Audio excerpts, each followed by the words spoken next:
Good morning, everyone. Welcome to Babies with Knives. Today we're going to be playing Capers with Craig Campbell. Hey, Craig, how's it going? Pretty good. I'm Let's excited. let's let's shoot some stuff up with Tommy guns. Sounds good. This is a 1920s pulp noir superhero mashup game, and I'm super excited to play. I'm one of your hosts, Alice Peng, aka Lala Twiddle on the boards, and today I'll be playing Jade Dame McCain. And she is a lounge owner, a jazz bar club, 1920s club owner. And I have um, I have people that will basically be my frontmen. So we'll see how that goes. And with me today is our friend Kevin. Hey, Kevin, how's it going? Hey everyone. Uh, for those on the Babies with Knives Discord and such, I'm Alpha Dork there. Today I'll be playing Abraham Abe Cohen. He's a former bare knuckle boxer who did not take a dive when another gang, wanted to pay him to do so. They shot him up, dumped him in the Hudson River, and of course, no one could have survived that. And yet here he is. And of course, my co host, who is below me today, Brandon Powers. Hey, Brandon. Greetings and salutations. Today I'm going to be playing Buddy Guedo. He is a immigrant child that came over. His parents ended up joining the circus. He learned some tricks of the trade there and has since left the circus life for a big city. And he's a gambler, a card shark. But he's, compassionate about others, and so won't take your last dime and won't take the coat off your back, basically. Awesome. I did realize I have one question. Which of you is my front man in the end? Which of the two of you is my imposter? Up to you. I'm a liar, a con man, and Sounds like you're probably a thief. That guy. Yeah, you're my doppelganger then. Awesome. So he is my male doppelganger. Okay. Now, when you just to be clear, because we're talking about superpowers here, when you say that, what do you mean? That I'm kind of like the power in the shadows, and I don't openly own the club that I have, especially because I inherited the club when I was 14 years old, a bit too young to be a club owner at the time. So I started getting shills to basically act like they're the owners or the managers. And so at this point in time, he's the owner of the club. So, do we want to do character descriptions right now, or do you want to do it later? Craig? It's up to you. I mean, we can do it as part of the setup when we get into the first scene, kind of kick everything off. I will ask, does your character, so Buddy, just so I know when we're in game, Buddy for Brandon, you prefer to go by Jade as the character? That's what we'd call her, is Jade? You'd call me No, Dame. Jade's Alice. You'd call me Dame. Dame. Okay. That's my nickname. Okay, well, Yeah. Craig, why don't you take us away? Okay, I'm Craig, and I'll be playing everybody else that you meet anyway. We're not going to get. There's probably not going to be a million characters, but we'll see what happens. As Alice said, this is Capers. This is a 1920s, basically a gangster game. But the gangsters and the law enforcement officers, and to be honest, there's regular folk in the world as well, some of whom have superpowers. And it's not like Earth spinning off the axis kind of superpowers, but it's kind of like they're going to affect their neighborhood and their city. So we will discover our characters' superpowers as we go along. You might have a hint of them from some of their nicknames. As we open, we are in Alice. What's the name of our club? Oh, I do have it. Hold on, give me 1 second. Yeah, I wrote it down. It's a pop quiz for you. The Gold Rabbit. Yes, I believe it's the Black Rabbit. Oh, you changed it to black. Okay, Oh, no, it's Gold Rabbit. No, Gold Rabbit's correct. Ah, you're making me change my notes. The Gold Rabbit. The Gold Rabbit Jazz Club, and which is located in Lower Manhattan in New York City. And New York City in the 20s is, well, of course, we are in the middle of Prohibition. For anybody who's not familiar, that means that the sale, transport, production, and import and export of alcohol is illegal in the United States. And that does not mean that the drinking of it is illegal. They do not curtail the right of you to drink, but everything else about alcohol is illegal. So our group here, because you set yourself up with the Gold Rabbit, has a jazz lounge, and you are, I would imagine, serving alcohol. Yes. Yes. Kind of under the table. Under the table. And you're in New York City, which is there's a thousand gangs in New York City of varying sizes all over the 5 boroughs and outside of the city, and they're constantly vying for each other with vying with each other for territory. They're constantly kind of at odds with one another. The person in the underworld that is best known, and cops are coming for him because you're going to hear the sirens from outside here. I'm on a main street. Sorry, everybody. The person responsible for kind of keeping the peace among a lot of these folks, a lot of these gangs, is a guy named Arnold Rothstein. He's incredibly smart, well-connected, and gifted in keeping the peace and kind of conjuring up truces and keeping everybody under control. But New York is kind of filled with a lot of different gangs. And so the group of you are working in the territory of the Murray Hill gang, which is a relatively small one, where the Gold Rabbit does fairly good business. Are we calling this a full-on speakeasy, Alice? That is to say, is it hidden? No, it's not hidden. It would be, while I serve drinks under the table, it is a mostly upstanding place. Okay.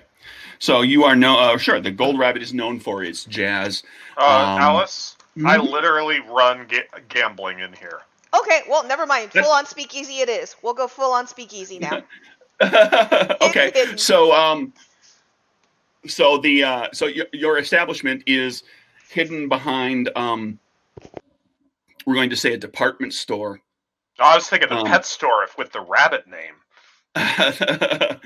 We can go pet store. In a like it's New York City, so the bulk of the buildings here are 10 stories or taller, and you're on the kind of a lower level that you actually walk down, like it's that half basement where you walk down a half a flight of stairs, which from what looks like in the alleyway, it looks like it would be probably just like storage, or it might be like a very small kind of out of the way shop if there was actually a sign there, but there's not. There is, however, a green door, which is very common actually in the Prohibition speakeasies of the time, is that everything, if you see a green door, it's quite possible that there's something illicit going on behind there.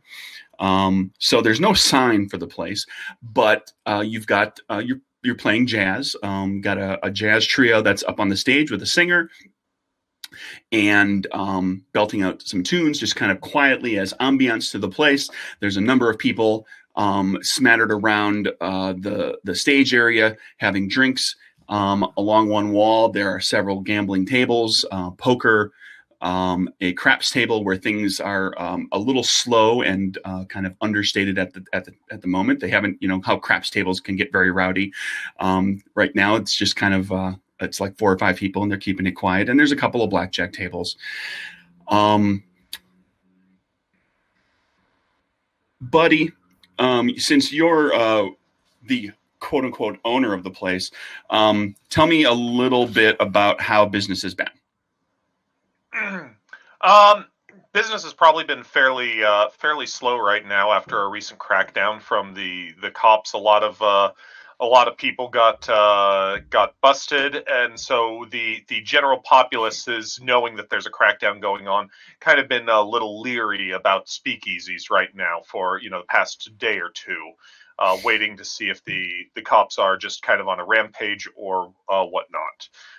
So the atmosphere is a little bit subdued, business is a little bit slow, and the people who are here that want business to be going on are getting a little bit grumpy with that fact.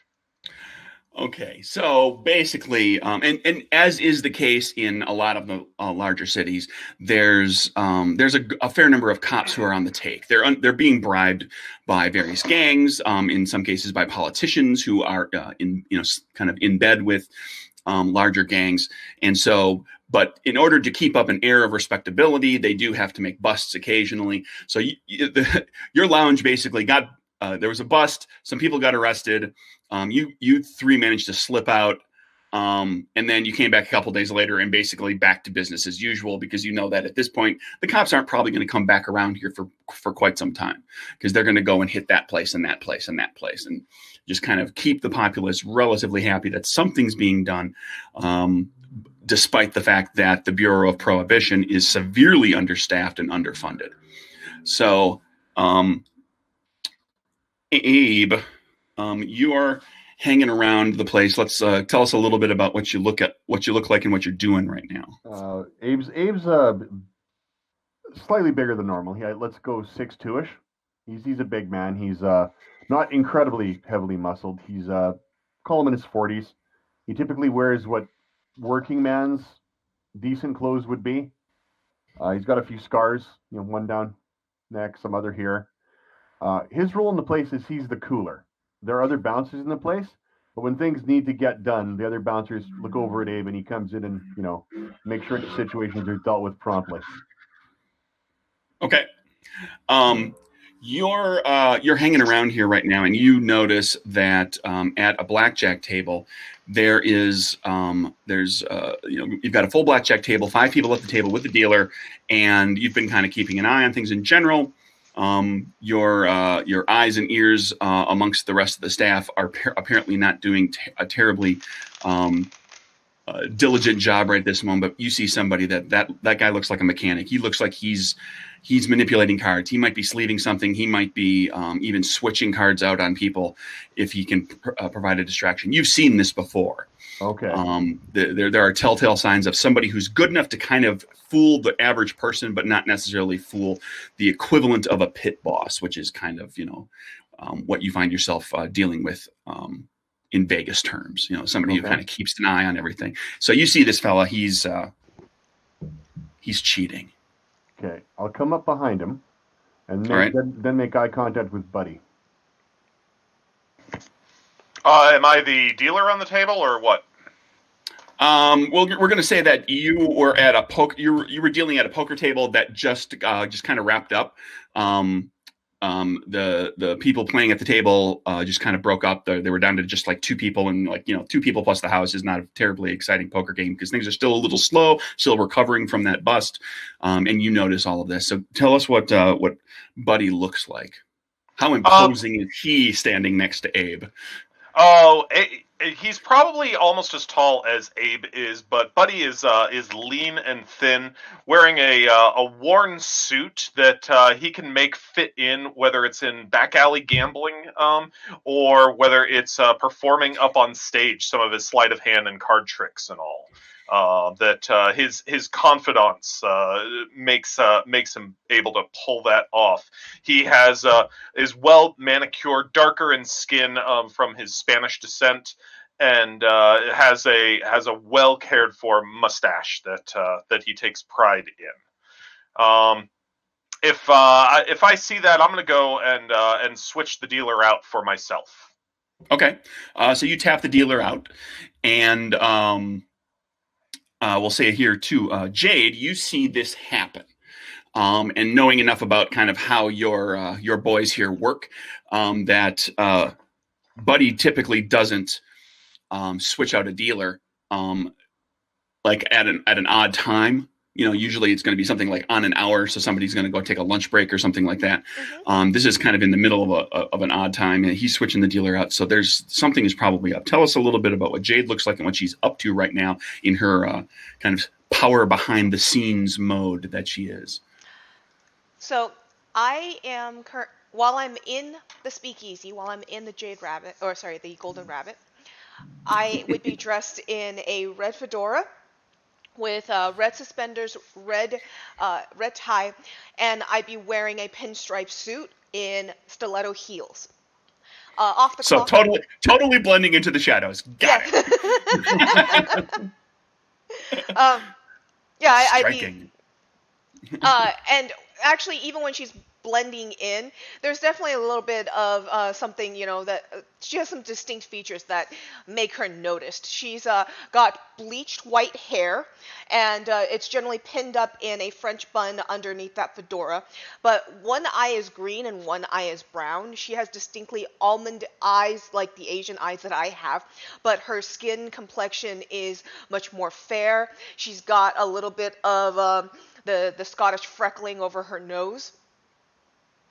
So, yeah, I would probably be at the moment sitting at one of the poker tables, and if, they're shifting around, I'm going to be moving to play at that other poker table. In the daily business of things, I'm generally acting as a patron and as one of the gamblers, so I'd be shifting over to that table to play. It's blackjack is this table, and it was a full table. Okay, Yeah, well, but I mean, she can be observing from afar, so to speak. I'd be basically, I'd be shifting over there, waiting, people hang around and wait for openings at the tables and such. So I'll be basically standing behind one of the players and waiting for an opening at the table. And just so we go back, just to talk between Buddy and Abe here, a previous history is Abe can spot stuff, but he's like, he can see things. Buddy's the maestro. That's why he calls him in to make sure. Okay. So to be clear, Jade, you're at the right up at the blackjack table where the other two are congregating, or did you go to a different table? Okay, so you're right there. Yeah. I'm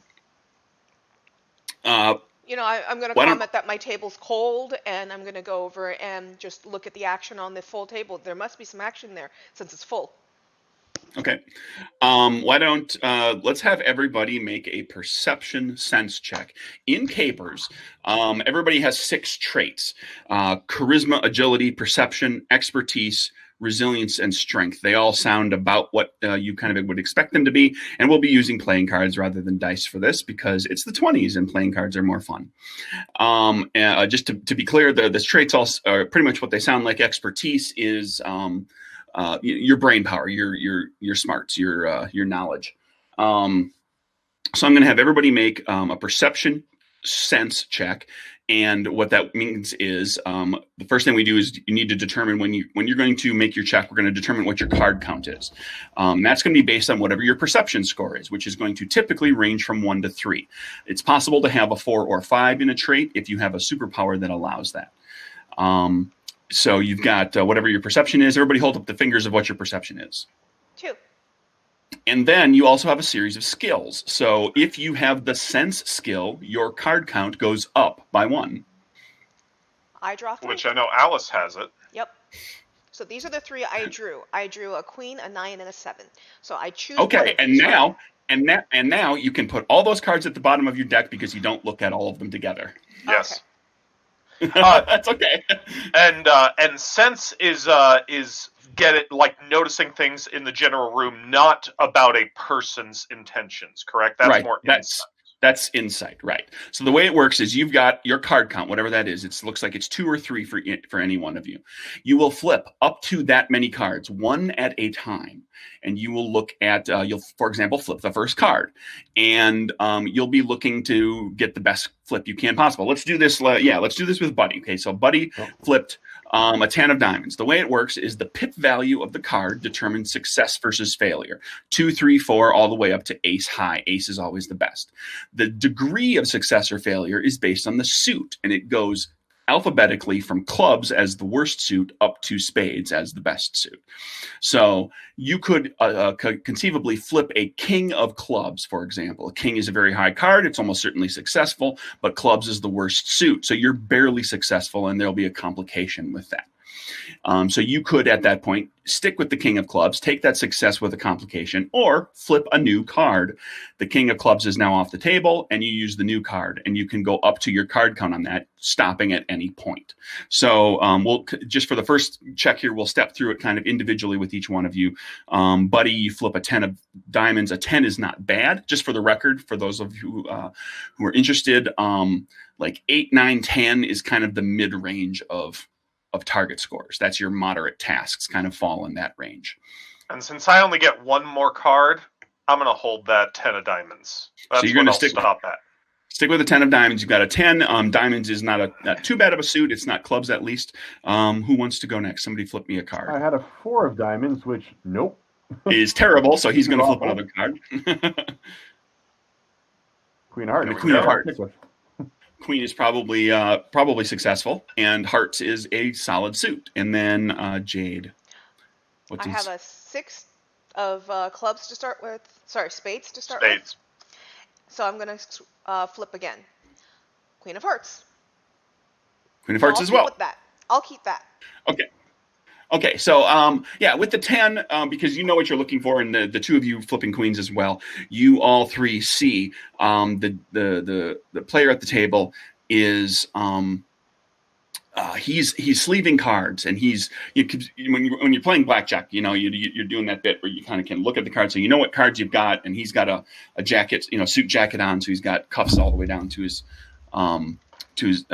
hands, and so he's playing kind of big, open, broad. He's funny, he's laughing, so he's getting people to look at him, and then occasionally he'll crack a joke about somebody else at the table, and that instinctively makes everybody kind of throw their focus to that person. And when people throw their focus to somebody else, you see him switch out a card between what he's got on the table and one that he had in his sleeve, and you all see this from your various vantage points. And I'm sorry, I can't resist. For all you youngins watching out there, he means putting it up your sleeve, not what you do with your magic cards. and also not the game mechanic used in like Deadlands. Yeah. There was sleeving your cards, which was saving a card for later. You see him literally putting a card up his sleeve. Actually, he switches cards out. Okay. Do the Queen of Hearts notice anything more? They don't notice anything in addition. Just for the record, the way this works too, and we'll point it out as we play, is anytime the card is a black suit, there's something additional that goes with it. If you fail with clubs, that's a botch, because clubs is the worst. Okay. If you succeed with spades, if you fail with spades, you still fail, but you get what is called motivation, and you gain a moxie, which is a point. Everybody has a pool of moxie. I think we didn't touch on that real quick. Everybody's got 3 moxie. Keep track of that however you want. Normally, when I play at a table, I bring poker chips, and so you'll for motivation you get a moxie point that you must use on the next turn, or you lose it. And then if you succeed with clubs, which is the bad suit, you succeed, but with a complication that takes place. And if you succeed with spades, it's called a boon, which is to say you gain something extra. You're better at the success. So in the case of spotting stuff like this, if you had flipped the queen of spades instead of hearts, there would have been some additional information or something that would have been kind of played into seeing what you saw, because the queen gives you the success and the spades gives you something extra. And we'll deal with jokers when we run into those, because there are jokers in the deck. Oh, I just realized too, I don't think we necessarily covered this. Hopefully when you guys were reading through the rules, do you have a way to distinguish your 2 jokers from each other? Yes, I do. Yes. Yes. So each of you knows individually, I will trust you. You know which joker is your good joker and which joker is your bad joker. Yes, Red I do. joker's bad joker, black joker is good joker, based on general your rules book, for my deck. And Okay. Same with mine. Mine has one that has some red in it. I will let you guys vote. I have the joker with the horse and the one that says Maverick. Which one should be good and bad? It says that the one with the trademark, which would be Maverick at that point, is the bad joker, right? Right. In the game. So that's what the book says, I believe.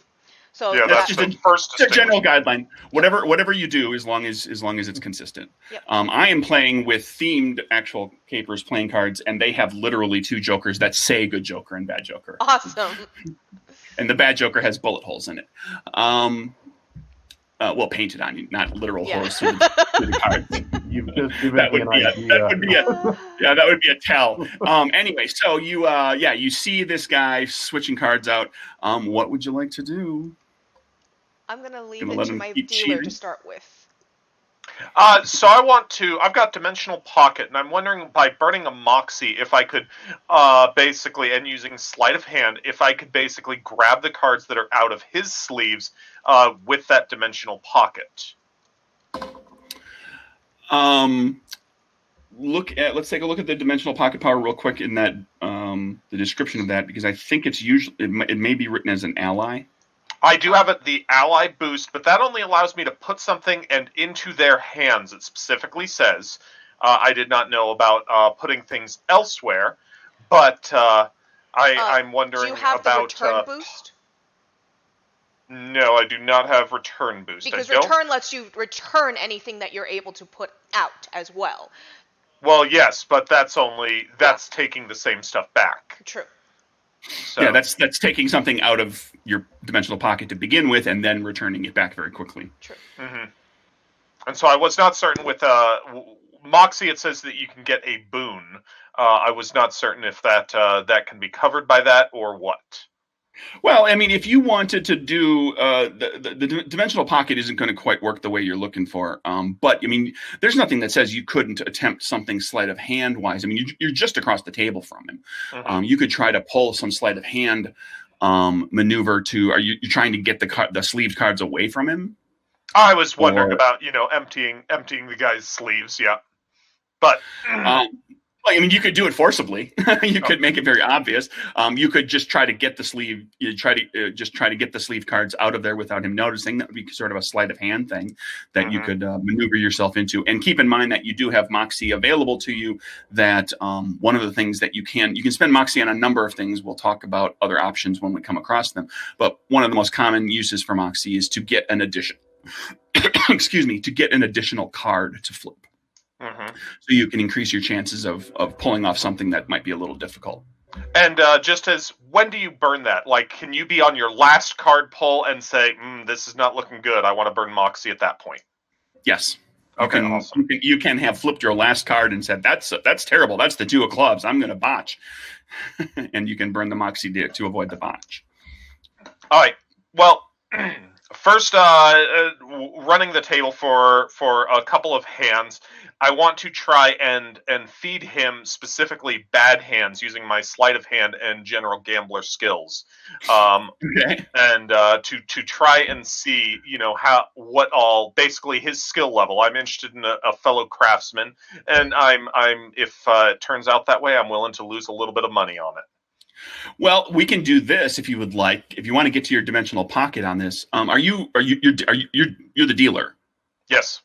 Yes. Okay. So, what we can do is like dimensional pocket does have all sorts of gambling things in it. That's what's stashed there. Right. What I'm thinking is what we could say is one of the uses for Moxie is to you didn't say this earlier that you had this prepped, but you could spend a Moxie to tweak the narrative, and we basically kind of call it a flashback. We flash back to your typical day where you get yourself prepared to deal with these types of problems. And one of the things you do is you put a couple of decks of cards into your dimensional pocket, knowing that you'll be able to pull specific cards out of that pocket with your power. So you could I thought that's what dimensional pocket did by itself. Right, but you didn't tell me beforehand what you have in your pocket.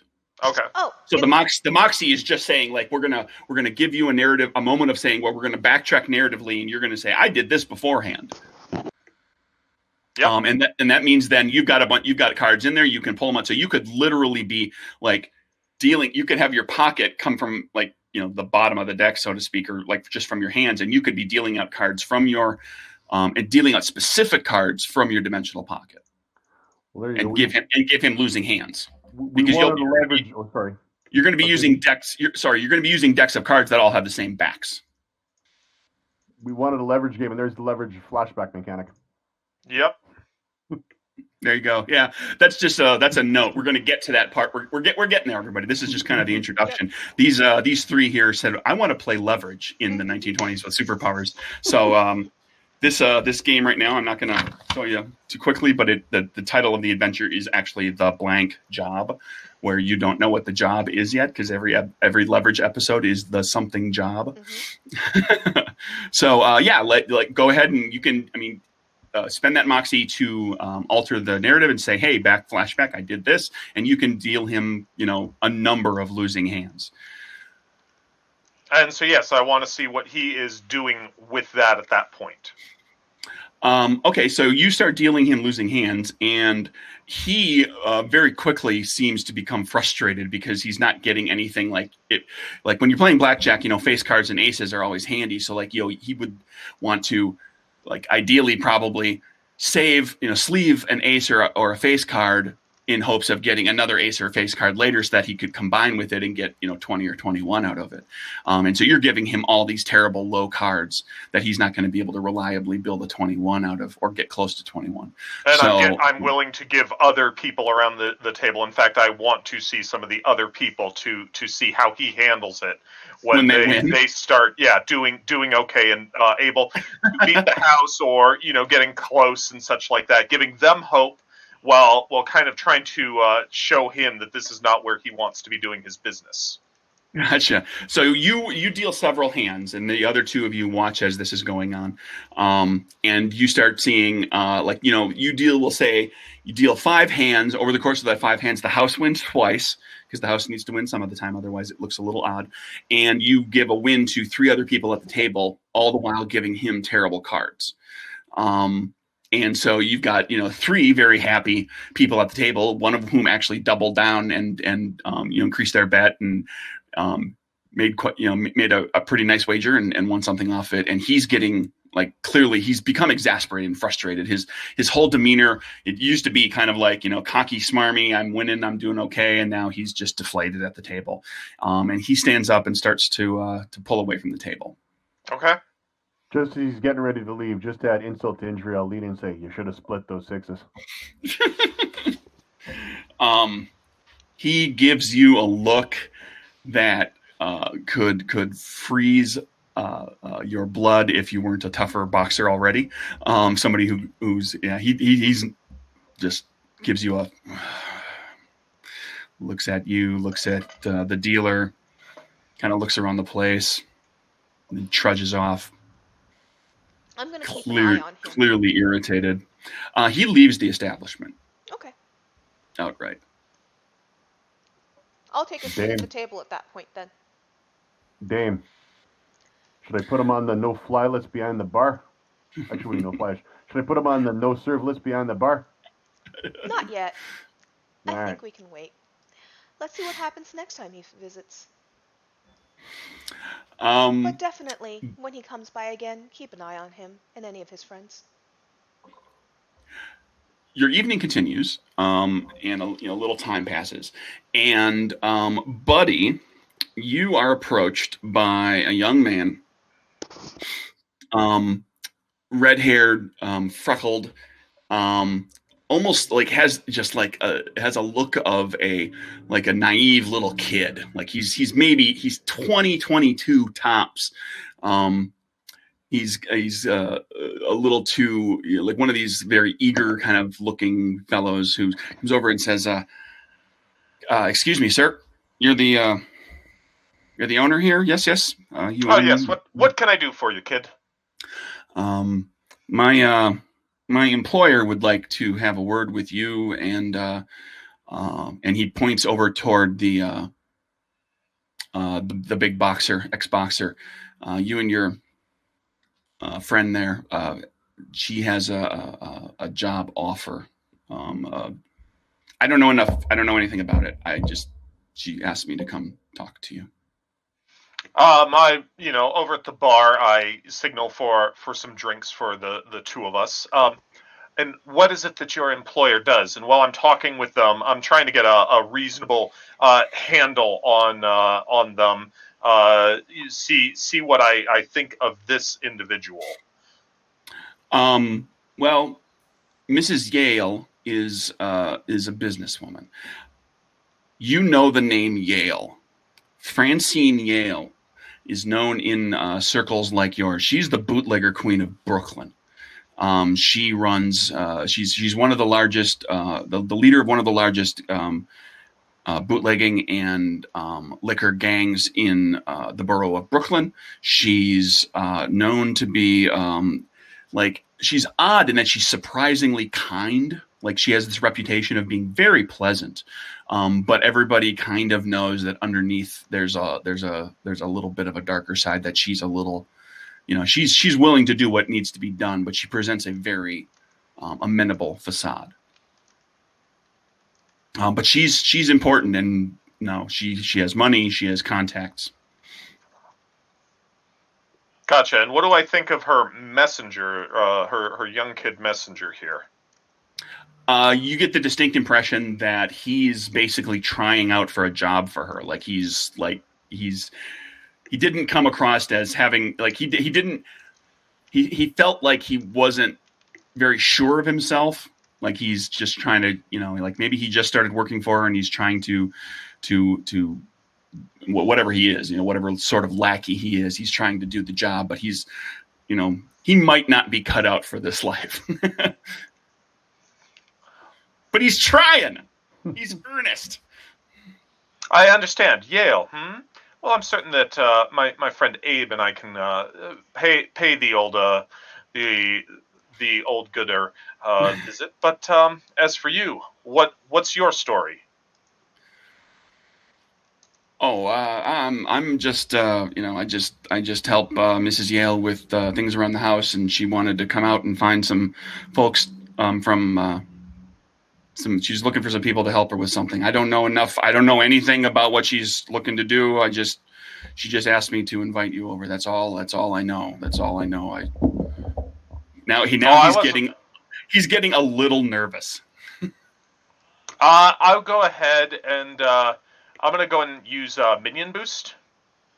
Automatically bring an NPC with perception 2 or less under your sway socially. Okay. And so this does not seem to have a card draw in and of itself. So because of that, do I need to make a pull, or does that happen in any card draws that I would do, or just reduced by 1 because it's a boost? No, the way just as to cover this for everybody, the way it works is every power has a series of boosts associated with it, and when you select the power, you gain 3 boosts, and when you increase the rank of the power, you gain an additional boost as well. And boosts are things that make the power more flexible or more powerful, or in some cases, they provide you with some capability that is related to the power, but is otherwise, kind of a little different. It's indirect. So just to make it clear for people who are listening and watching, what power are you dealing with right here? Super Charisma Minion Boost is the specific part of it. So his charisma, Buddy's charisma is higher than 3 because of Super Charisma. Right. Yes, sorry. Yeah, and you've got a boost that's allows you basically to, any regular character, which is to say any like kind of weak, regular, everyday run of the mill person, you can kind of just befriend them, and you're so charismatic that they'll kind of fall on your side pretty easily. They won't necessarily do anything that's going to get themselves killed or like betray a loved one or something like that, but they'll take a liking to you. So normally the way boosts work is that for every boost you use, you reduce the card count of whatever it is you're doing that turn by 1. And you can do a maximum of 3 boosts. So you can drop your card count by. Now, if you're not performing any action that requires a trait check, that requires any sort of card flipping, then yeah, you can just do this. Like you can make regular folks into friends of yours by just spending a little bit of time with them. As long as you're not, I'm not going to call for specifically a charisma-based check here, because he was kind of conciliatory to you to begin with. Like if you had encountered him when he was hostile, I probably would have had you make a check, and then like if you made the check, it's like boom, friends. It's not even just like you didn't just talk him down. He'd be out and out friends. So yeah, he starts telling you his life story. Yeah, that's what I'm interested in, because you're telling me that I don't think that he's cut out for this life. And so I kind of just want to get him into a different line of work that maybe might be a little more honest. And, with super charisma and such like that, I figured that Buddy's got, some connections around that he might be able to get somebody a job that's going to, be a little bit more in their skill set rather than getting into a hard world. Yeah, well, the long and short of it, basically, he tells you the story of like he's nearly an orphan. That is to say, he was just barely out of grammar school when his parents, well, his father had died, and then in the war before he was born, and he was his mother got sick with Spanish flu and died a few years ago. And when he was, he was going to secondary school, but he didn't manage. He had to stop and start working in order to, survive, basically. So he never really got, kind of never got a fair shake. He never really got a chance to kind of get going and get something started. So he's fallen into and he doesn't have any significant skills. He hasn't become an apprentice or journeyman in some sort of trade. He hasn't pursued any sort of higher education. So he's just picking up the job that he could. And so, as is not surprising, he kind of fell in with some of the local Brooklyn crowd and got involved in some not so savory activities. And he's kind of put himself in the position of trying to become, he knows he's not tough. He talks about how he's never been in a fight. But he figures he can probably do a pretty good job of helping somebody else, kind of like Mrs. Yale. Okay. Well, I just, like I say, listen to that, try and make certain that he'll, want him to basically feel that he can come around, talk to me, and, start looking for other opportunities that might fit the untrained but young and eager, and hopefully not harden him up too much. Okay. Yes. So. I'd like to be Alice. eavesdropping, by the way, on them once the two of them, were approached. I want to basically be hanging out the bar and be eavesdropping. Okay. Yeah, you kind of missed the beginning of the discussion. You missed the invitation to talk to Mrs. Yale, but you pick up the whole bit where Buddy is getting the life story out of this young fellow. How old is this kid? 2021, he said. 20 maybe. Okay, it's not a kid, but I'll still lead into Buddy. Appreciate what you're trying to do. Just remember, sometimes leaving the life's harder than you think. I know. So he says, after he kind of spills his guts to you, he says, so I kind of gotta get back, and if you're going to talk to Mrs. Yale, should I tell her you want to talk to her, or at what time would she be expecting us? Right now, she's. And he points behind himself, and you look, and you had never met her. You didn't know what she looked like. There's a woman who is kind of middle-aged, wearing a kind of very traditional. She doesn't have the flapper look. She's a little too old to be. She hasn't embraced the changing of the social norms with that women experienced during the 20s, where there's she's still got long hair that she ties up and pulls back. She's wearing clothing that covers most of her, covers her arms down to mid forearm. She's wearing a nice skirt and blouse kind of outfit, and has a little hat that's tilted to one side, and her hair is long but tied up in the back. And she's having a drink. I mean, she was served at the bar earlier. Okay, I will say I will laugh. I said, "Oh, I expected if she was sending you that we were to go see her. Oh, my apologies, Signora. And please come to the office. Perhaps there we can talk." She accepts your invitation, and the red-haired fellow, by the way, his name is Brian. I'm going to, as he's redirecting to her, I'm going to get up and move to my secret office that, has the little, the portrait that adjoins the two offices that allows you to look through kind of thing. But, that kind of thing where I'm able to basically be nearby. Sure. And, right. And it's got a portrait hanging on the wall, but there's actually a hole in the wall behind the portrait. So sound kind of comes in and can kind of creep. Yes. And get through the wall so you can actually hear from the other side. Mm-hmm. And Abe, you're... I'm coming along. Okay. She takes you, the group, the two of you and her assistant here into your office, has a seat. Signora, it is. I'm so happy that you have decided to come over to the Gold Rabbit. It is a pleasure to meet you. I am Buddy Gueto, and this is my coworker and pit boss Abe. Ma'am. It's lovely to meet you both, sirs. My time is limited. I have a great many things to attend to, so I will be to the point on this. I have come to understand that you and perhaps other compatriots of yours sometimes engage in helping people who need help but can't act directly themselves in delicate matters. Is this true, or was I misled? I do not think that you are misled, ma'am. We do act on those who are incapable of assisting themselves at times, if such matters are of interest to us as well. I see. And I will assure you, those matters that are not, we take utmost discretion with. I understand. Well, I imagine that this matter will have some impact, potentially have some impact, may well be of some importance to you. Although it will be, it's a bit out of the ordinary. You see, my daughter, Dorothy, is to marry Little Joe Mazzaria. And all of you know the name Little Joe Mazzaria. He is the son of Big Joe, the boss, Mazzaria. Mazzaria actually has a reputation a little bit like Abe's. Mazzaria is incredibly hard to kill. He's one of these gangsters who has this reputation of having been gunned down and walked away from it.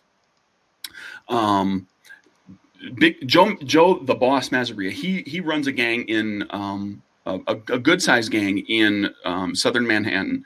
He is perhaps the most vocally opposed to Arnold Rothstein among the big name bosses in New York.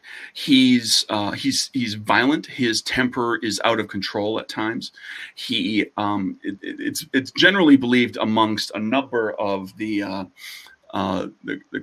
gangster bosses and the general populace and the cops for that matter, that it's really just a matter of time before he goes to war with Rothstein. And that war is going to basically the best will rise to the top and everybody else will fall in line. That would be the expectation. I mean, nobody knows what would happen if Rothstein wasn't there. That's kind of like Big Joe's thoughts on this versus peace. Yeah. He's got as big of a piece of a pie that he can get with Rothstein still kind of being the person who brokers everything amongst the gangs. He's money hungry. He's power hungry. He wants more, and like Rothstein is basically standing in the way. Now, Francine Yale says, I initially the marriage between my daughter and Little Joe was intended to strengthen my business prospects, forge an alliance between some of the people in Brooklyn who are under my sway and some of Mazzaria's people, in the hopes that it would quell some of Mazzaria's aggressions, his concerns, the things that he might do if he doesn't get his way with Rothstein. As it turns out, I received a secret missive, a letter sent to me under cover of night from my daughter, Dorothy. And she wants out of this marriage. And I have no intention of allowing my daughter to marry this man if she is not wanting to herself anymore. The problem is that the marriage must take place. To betray the marriage, for Dorothy to leave at this point so close to the wedding, would only enrage Mazzaria further. So the marriage must happen. But then my daughter needs to get out of there as quickly as possible. Ideally before they go anywhere on a honeymoon. What I'm looking for is to see if you might be able to help get my daughter out of her wedding reception safely.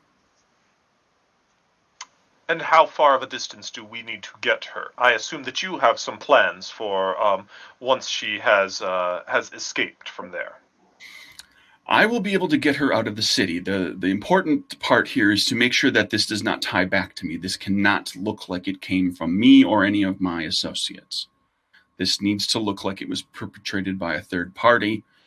It will potentially put you in grave danger if you do not take care to cover your own tracks. New York is a big city. It's entirely possible that Mazaria has no idea who any of you are. But he might find out if things aren't handled properly. So, Brandon, I just sent you a message. Yes, I saw it. Okay, cool. I do understand, and I do think that perhaps we may be able to help you in this matter. The wedding is in 2 days. The reception that evening. I can give you what aid I can surreptitiously to prepare. You need to find a way to get into the reception, and then however you may get her out safely, without implicating me or any of my associates, would be left up to you.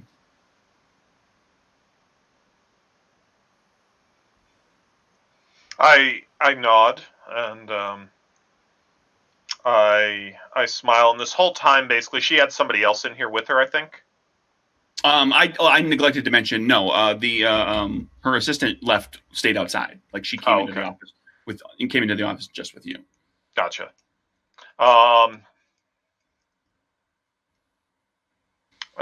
As I have said, I do think, Senora, that we would be able to assist you in this matter. By all means, I do not want your poor daughter to be subjected to this life that I fear she would end up involved too heavily in, were this marriage to continue on. And I think that we will be able to get her to a place that you would be able to get her further out of the city and send her away to hopefully a better life than this.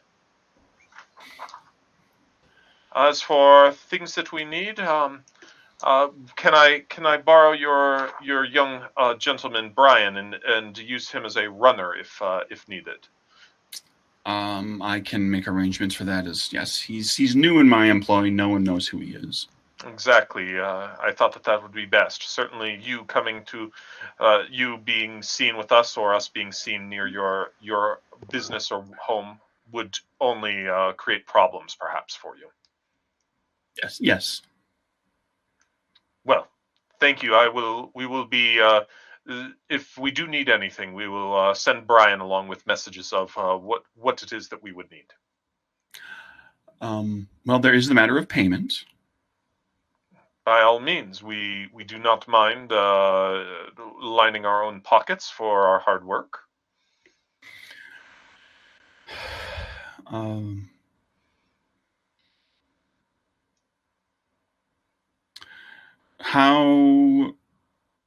How do you feel? She looks to you. She looks to your friend that's with you. Seems to think a little bit. I don't know how many people you might be employing. I'm hoping it won't be that many. The more involved, the more we find you might call attention to yourself. Exactly, as well as too many lips that might speak of things. Would $10,000 suffice for the group of you? For the record, $10,000 in the 1920s is, you can figure it's approximately a factor of 15. So that's about $150,000 $150,000 today. Yeah, it's a big fee. Mm-hmm. 10,000, and you were willing to supply us with any equipment that we might come up with. Anything within reason that I can get to you in that amount of time, yes. By all means, I do not want to be unreasonable. As a question, is your business going to be supplying the libations for this this gala? No, the Mazaria is going to be handling most of that. I will be in attendance for obvious reasons. A number of people from my organization will be there as well. Family members, a few business associates. No one that I believe you know or knows you. I don't, other than being a guest and the mother of the bride, I don't have any direct involvement in the wedding itself. Their money has changed hands between our businesses, but I am not directly involved in the reception. Well, we will be in touch then, Senora. Abe, do you have anything? I'm good. All right. She says, I will arrange for half the fee to be delivered to you later today, with the remainder to be delivered upon completion, and I'll be on my way. Thank you very much, Senora. Oh, Alice? Once she steps out of the office, I'm going to gaseous form my way between the rooms through the hole. And yeah, so everybody, Jade transforms into a mist, a gas, a smoke. You are visible in that form. It's always a visible. Yep. But so, what does your smoke look like? My smoke looks basically like I'm wearing a cheap hall, and my hair is long and flowing, essentially looking a bit like a Chinese banshee, for lack of a better term, but without legs. Sure. So it is a more or less humanoid form, not a cloud. Correct. Okay. Interesting. Fun. And that's worth noting for people here too who are unfamiliar with the game, is that the superpowers are kept minimal to like what the description of what the power does, like all of these sort of cosmetic things of like, where does your heat beam come from? Do you throw fireballs, or do you shoot a heat beam from your eyes? What does your smoke form look like? It's all cosmetic, so you get to develop all of that.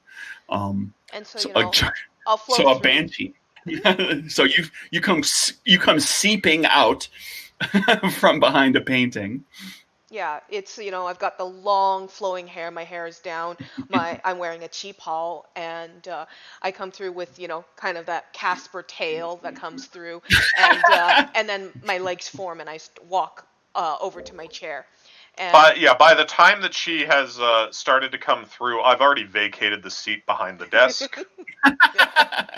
And I'll sit down, and then I'll recorporealize. What a great word. Okay, so the three of you here are now together in the room.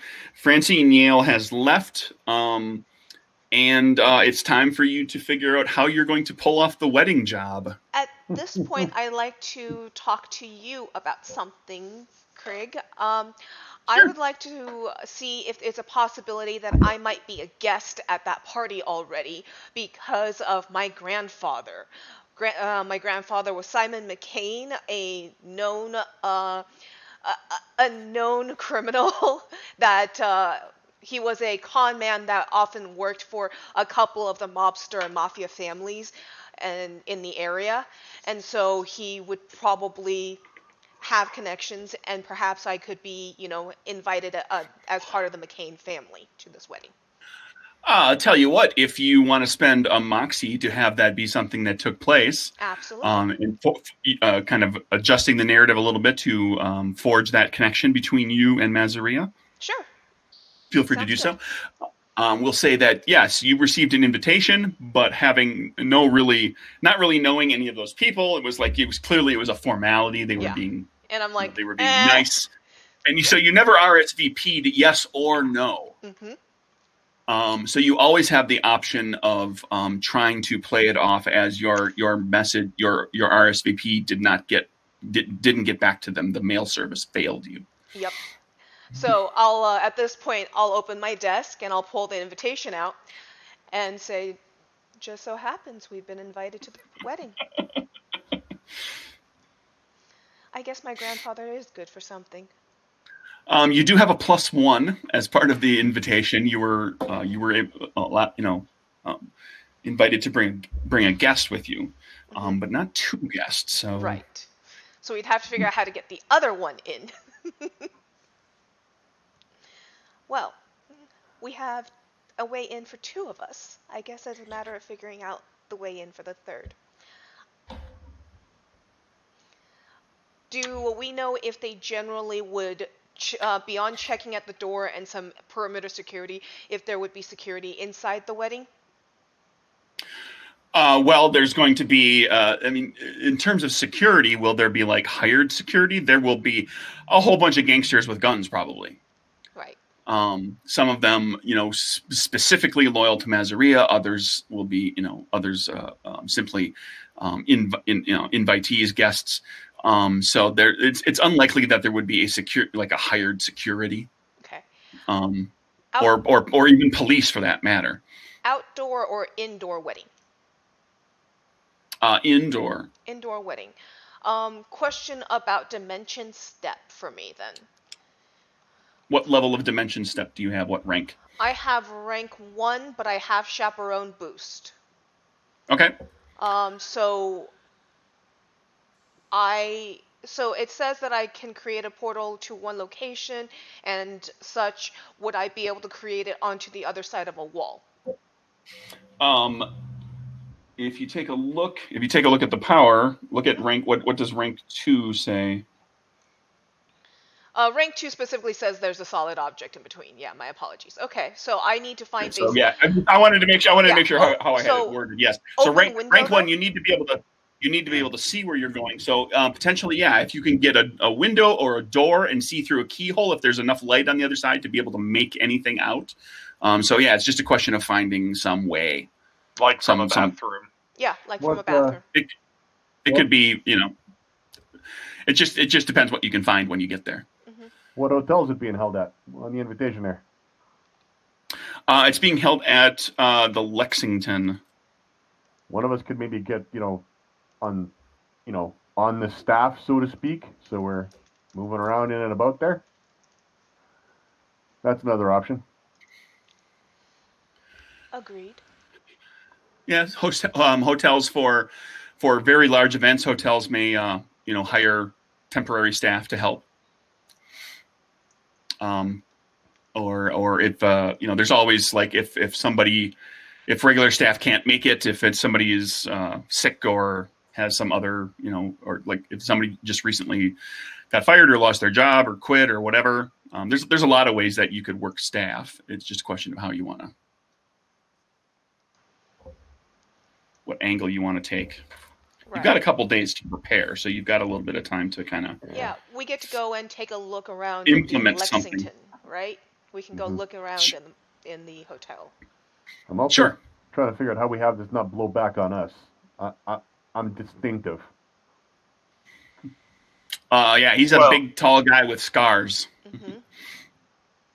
How much do we know about Big Joe and such like that? And what territory are they in? Well, Mazaria is kind of in his own territory. He's to the west of where you are. He's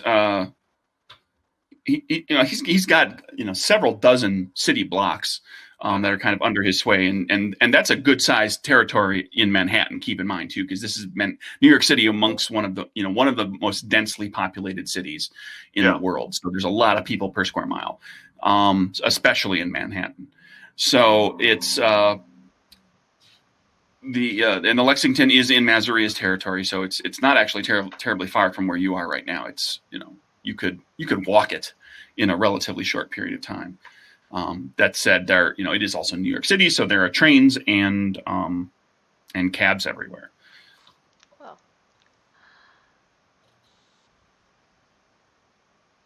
Mazaria is he's a sort of a traditional Italian, not like hard down Sicilian mafia type, but close. He's his organization, like his higher ups, most of the higher ups in his organization, not all of them, but most of them are Italian. he's an equal opportunity employer in that there's plenty of women. There's surprisingly for some Italians, there's actually quite a few Irish in the gang. There's often a bit of an animosity between Irish and Italian in some of the bigger cities, because they've had to vie with each other for a lot of the same types of jobs. And they're both kind of sort of looked down on a little bit by some of the populace. So they've been at odds with each other a little bit. But his organization is known for being pretty strong-arm, much like him. Like he enforces like kind of a very tough policy. Like if you get in bad on debts or something with Mazzaria, you had better get your act together quickly And pay him. And Dorothy, do we know if do anything about her? Today's the first day you've heard the name. Okay, like so we don't know if she's okay. I mean, she'll be easy to pick out once you're there. Yeah, obviously. Well, I don't know that little Joe's gonna take that icy mitt so well when he loses his little hotsy-totsy. Are we trying to make it look like a kidnapping?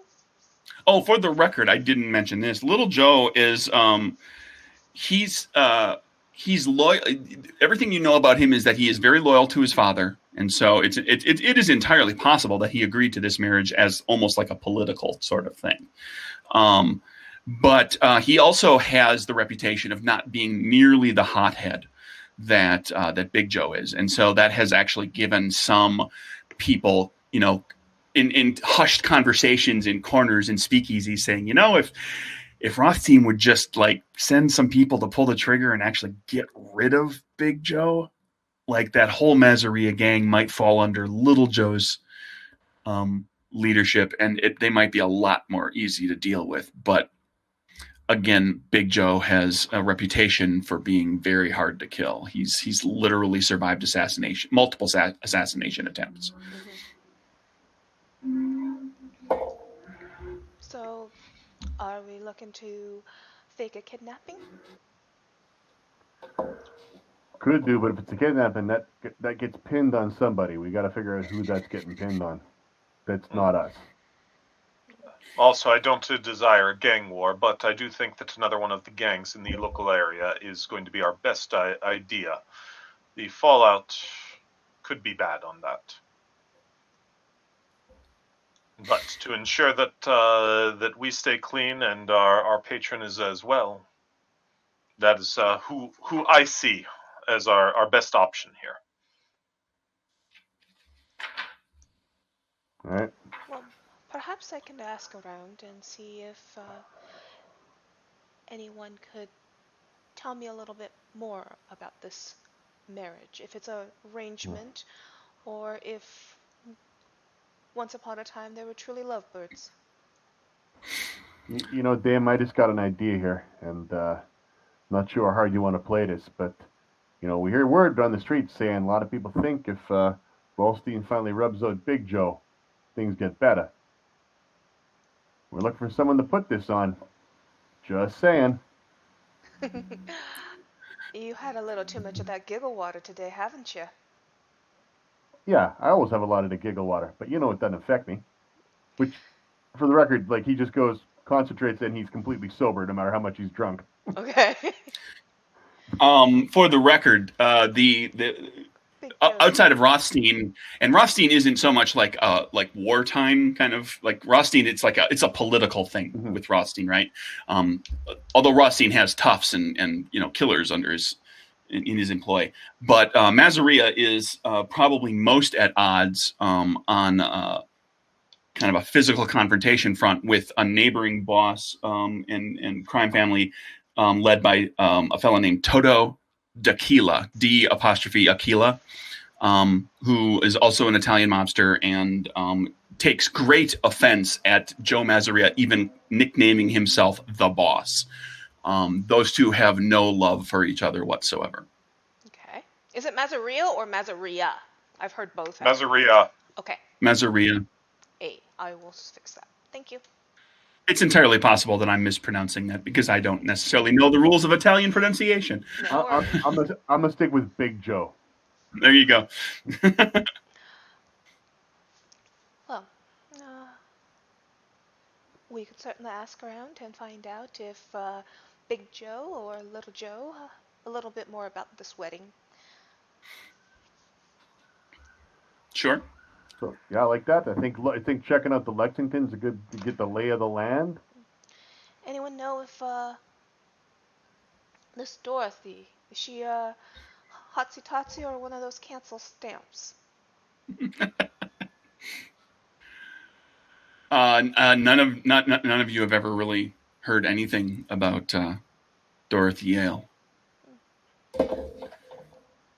Although, I mean, like, she was the daughter of a different crime boss in a completely different part of the city, across the river. So, she may, for all you know, she may not have been, she's not necessarily a socialite or something that has like been in the headlines or anything. No, that certainly does happen. There are young women who gasp, go out unescorted, and gasp, have short hair and wear lots of jewelry and bare arms. Gasp. But you don't recall her name or anything about her kind of popping up in that sort of realm. Okay. So she may be very traditional, or you may just not know her. She might have just not been in the headlines. So I vote that we name this slip the handcuff job then, since handcuff was the term for engagement rings and wedding rings and such back then. Slip Sure. slip the handcuff job. Okay. Yeah, I think it sounds like time to go gather some information. Okay, so you're going to go try to learn more about the main players here. Mm-hmm. It sounded like somebody wanted to check out the hotel. Mm-hmm. Um, I wanted that as well. Okay, did the group of you were you looking to go to the hotel all as a group beforehand, or did you want to kind of split up and get things done? And I mean, you also have a business to run, so. Yes. Mm-hmm. Well, up to you. Just since Dame found Abe bleeding out in the back alley and gave him place to recover and call home, he kind of likes to make sure she's looked after and the place is looked after, so he goes where that happens. So Okay. Unless you don't want that, Alice, he's kind of like your shadow. I'm good. I'm good. Yeah, I want to check out the hotel, definitely. Because I need to find some entrances. I do have chaperone dimension step, meaning that I can boost in order to take her with me. But I would need to find basically an escape route. I also need to be able to boost to bring in our not +1, if that's going to be our way in. So I want to go and find a way in and out. That's my primary objective. I want to find out where, what ballroom and such the party's taking place in, and scout it out.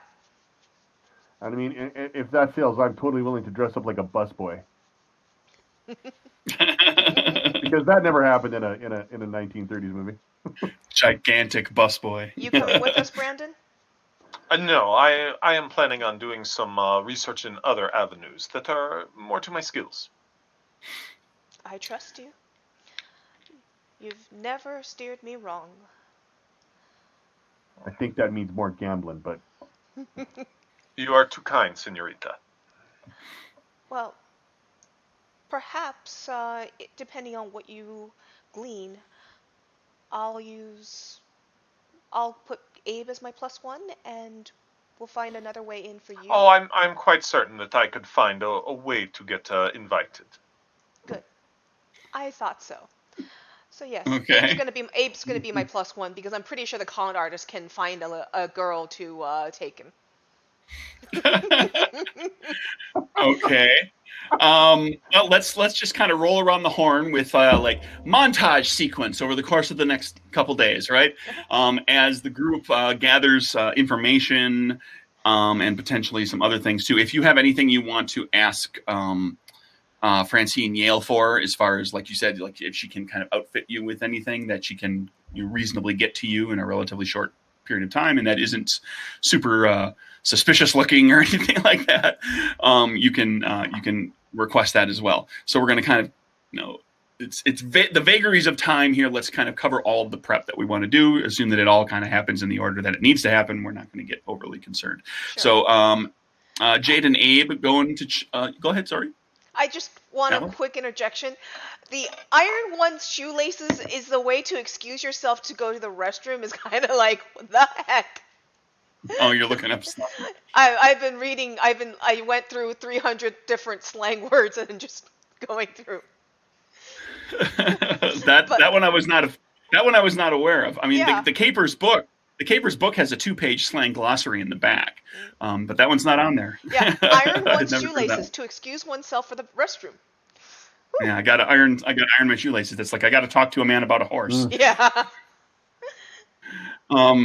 Okay, so we lost Brandon briefly, so we'll go to the hotel with. Oh, okay. Is he? Wait a minute. Can Buddy turn invisible? Did I misread something on the character sheet? It's hypnotism. Don't put yourself. So I just think I'm not seeing you. Correct. Don't put yourself in your own pocket dimension. Whenever you do that to a bag of holding, it's never a good idea. Yeah. Speaking of which, you can't put living things into the dimensional pocket. Yeah. That was hammered out. That was hammered out in playtesting when somebody used it to suffocate people. So it's the best way to sanitize things, huh? Sure. So speaking of the dimensional pocket, in my dimensional pocket, I always keep some booze, my pistol. If the Tommy gun can fit in the dimensional pocket, my Tommy gun would be in there. But it would definitely always carry my pistol. Okay, so my guns are in there, some booze, and a set of dice. Okay. That's what I standardly have in there. And basically, it's, when cops show up, the drink's never around. My drink goes away. Sure. Okay, to the hotel? Yep. Oh, right. To the hotel. Okay, so you go to the Lexington. The Lexington is a big 15-story tall masonry, like big stone masonry building, very classic, kind of classical features. It's walking, there's a big set of steps up front. You walk in, there's a big, very, large, like 3-story high lobby space with balcony, with balcony walkways that kind of come around on those levels. There are elevators up to the all 15 floors in the penthouse. There are stair towers as well in corners of the building. And the interior of the building, as far as like the non-hotel space, the non-hotel room areas, you can't really get back to the administrative kind of workings. But there's a dining hall, a dining room with a kitchen behind it. There's you ask a little bit of asking around. And this is something you kind of knew and suspected already anyway, and it just takes a little bit of asking around. You find that there's in fact there's a speakeasy. There's a kind of hidden back in a corner of the second floor. There's a little gambling area that just and gambling is not specifically illegal in New York, but it's also like the cops will keep an eye on it because it's so often coupled with liquor sales. Because what better way to get everybody to keep spending money at the tables? And so there's some blackjack tables that are kind of relatively out in the open. There's smoking lounges.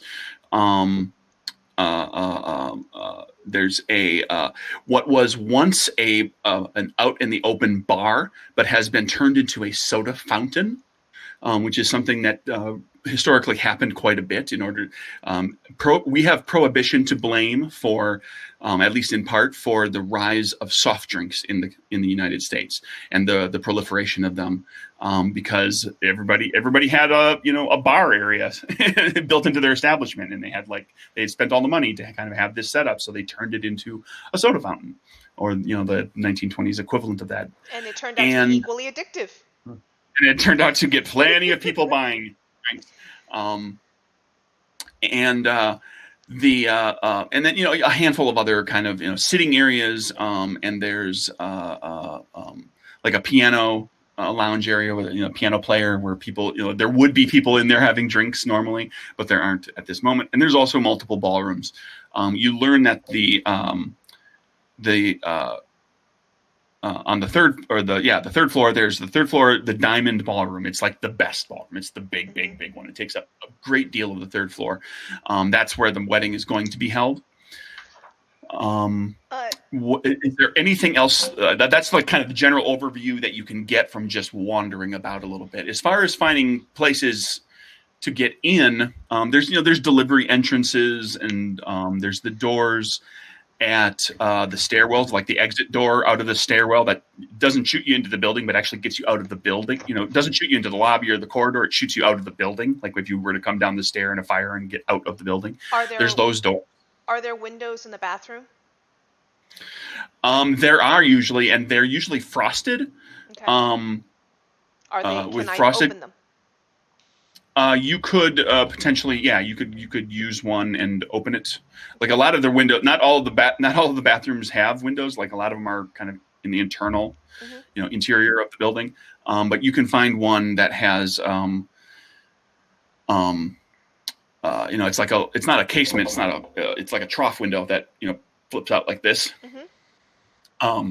So you could loosen that and maybe you like unlatch it so that on the outside you could just open it, but it'll stay up because the metal is kind of rusted and the frame is a little bit rusted and it stays in place. But you could unlatch it and have it ready to go, and that would actually give you a look. The window would be open enough that you could look through it. Yeah. Because you can't see through the frosted glass itself. Yep, but exactly. if the window was, that's why I need a crack, basically, just a crack to look out and teleport. Right. So you've got that. And there's other options that might present themselves. But you can call that that you've got that. You've memorized where that is for initial, your initial escape plan. And quick note, I needed to go double check the date, but I was pretty certain about this. So yeah, since we're playing in the 1920s, Coca-Cola still had cocaine in it. Sure. It wasn't removed until after 1929. So all those soda bars have cocaine in them right now. Oh, that's so much better than alcohol. Well, I don't know that Coca-Cola really was what people thought of when they thought of like the soft drink or the what's the term I'm looking for? It's not, they didn't call them soft drinks. The carbonates. Yeah. The malt drinks, which was for example. Which is usually just like, it was actually just like carbonated water that they added flavoring of some sort, in some cases juice, to. Mm-hmm. Yeah. In order to make before you started seeing like the formula kind of laden sodas that came a little later, that became a much bigger deal by about the 40s and 50s. Yeah, they became really big in 1892 in Atlanta and in New York because they were the healthy medicinal soda pop. Right. So, that's sweet cocaine. yeah, so I had to giggle because I'm like, wait, I wonder if I'm correct on the time period. Oh, the funny things you find, the funny things in history. Okay. So that's your basic layout. If you want any more, if you wanted to explore kind of deeper, or like that's what you can get from just kind of wandering around the place, Okay. like just as a member of the public. If you wanted to dig a little deeper on that at all, I'll let the two of you kind of think about that, and I'm going to jump back to that'll be like that would take a little more work, might require some checks or some power usage or whatever. Let's jump back to Buddy here real quick. What's Buddy up to? I've got a few things during our prep montage. I've got a few things that I want to accomplish. First of all, I want to get a much better idea on the guest list, and so one way that I'm planning on doing that is to try and go to gambling and such like that, where people are talking and such. Get people a little bit under my sway with the super charisma and the boost that I was talking about earlier, minion boost, I think is what it is. Mm-hmm. And, just try and get an idea of everybody that's going to be in attendance. I also want to try and, at that point, find a girl that I could probably convince to make be the +1 that would be on that list. And so those are probably the first two things that I am trying to accomplish. going from, like I said, with that charisma, the suit works from down on the luck back alley gambling in certain parts of town where I can find people up to looking like I fit on stage. Okay. Well, you have to kind of search a bit to find somebody who you might be able to schmooze into getting on their arm or getting them on your arm to get into the place, because with an event like this, people have RSVP'd and they've already got plans and they've bought dresses and but you come across a woman named Nicolette Etienne, who is you've heard of her. She has sang in the in quote unquote your club a few times. She's a jazz singer, French immigrant who is kind of works the circuit. She goes around and plays and sings at a lot of different of the clubs, and so she's a bit of a novelty act in that she's kind of not what you would expect for a jazz singer, given her French background. So she there's a certain quote unquote exoticness that comes with that. She's a little out of the ordinary. So she's become friendly with a lot of people and a lot of different clubs, and by that extension, extension of that with some gangsters and so forth who frequent these establishments. And you've discovered that she's been invited. You don't believe, from what you've been able to tell, you don't believe she's expected to perform, but she is invited. Okay. So by all means, I would try and go and work on her to become a +1. Using the minion boost, if that is going to work on her. You go and she's perfectly friendly to you. So, oh, hello. What do you wish to speak? Do you wish to have me come to sing again? Oh, sometime? Of course. Yes, we always welcome you at the Golden Rabbit. Is that what? Gold Rabbit. Oh, Gold Rabbit. I know it's the gold N is. I always wanted it to be N, but anyway, Gold Rabbit. Yes. And but I have been I have been lonely from your company. You have not been with us for some time, and perhaps the two of us, we could spend some time together in addition to your performing. Oh, that is so sweet to say. And she treats you very businesslike, and it's like she appreciates the compliment. She sort of goes with that, and you play the schmooze. You start to kind of lay it on thick, and you realize that she's not susceptible to your wily minion powers. That's why, deception and such like that as well, and 4 points of charisma. We'll have tell me what you want to say to her, and let's call it well, you're keeping this is all a giant lie. So you're essentially using her to get into the place. So call it. What makes it a lie? It's not all a giant lie. Well, here's the thing: you're not being completely on the up and up with her, because in the skill list there's diplomacy and deception, and if you were being completely on the up and up, it would be kind of a diplomacy thing. That'd be like, hey, I need you to do me a favor. I need to get into this place, that sort of thing. So you're playing the lie side of it a little bit. We'll call it a charisma deception check. Okay. So I believe that's going to put your card count at 5 because of your gigantic charisma. That does. Now, can I just use my super charisma to make her believe anything that I said, because I have liar's boost? You can, if you want to. Like you could. Well, I mean, you can do it kind of either way. If you want to, like, you still need to convince. Like, you're not going to get her on your side via minion boost, because she's not susceptible to it.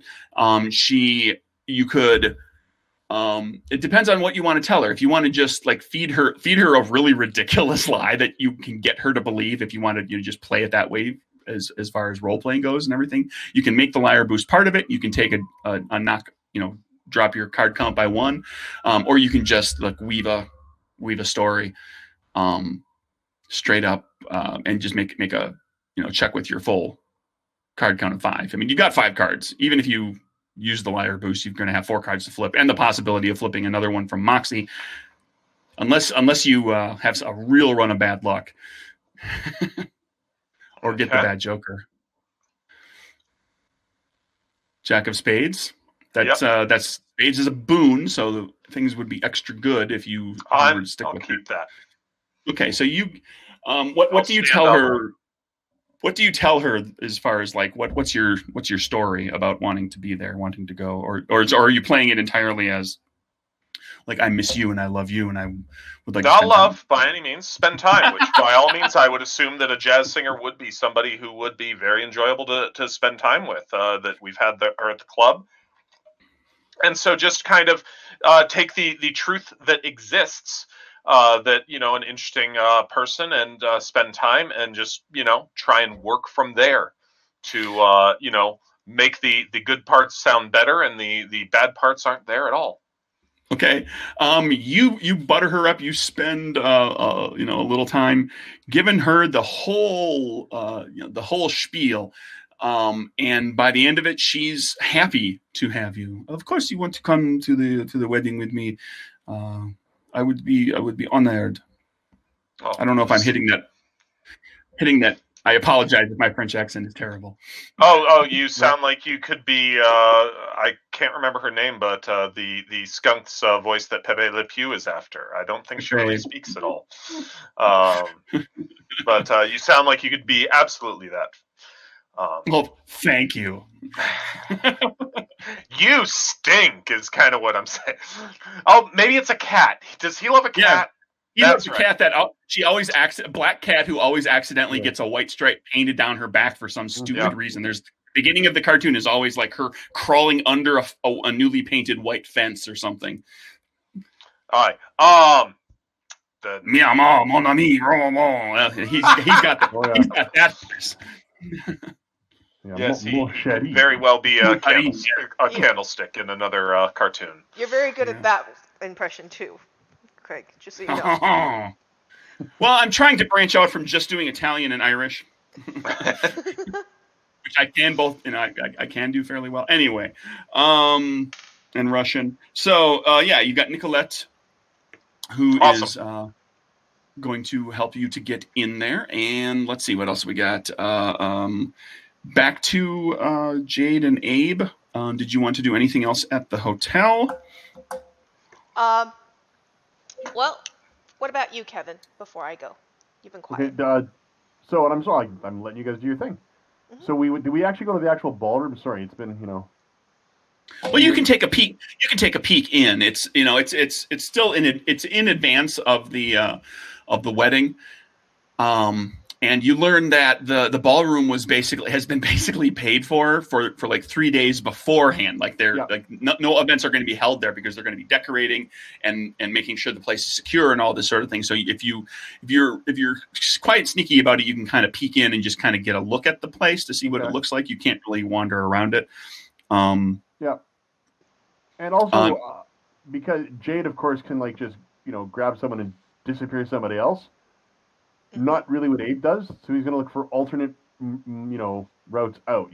Service entrances, the basement, kitchen. I want him to have a lay of the land. Where do all the doors go? Where's the kitchen? Where's the alternative ways out? You spend a bunch of time, so you're should everything go horribly wrong, and that never happens in these games. No. You will be able to make informed, fast decisions about which way to go rather than running blindly around the hotel hoping to find an exit. You do, you locate all the stairs. You locate like kind of where the service doors are. There's like no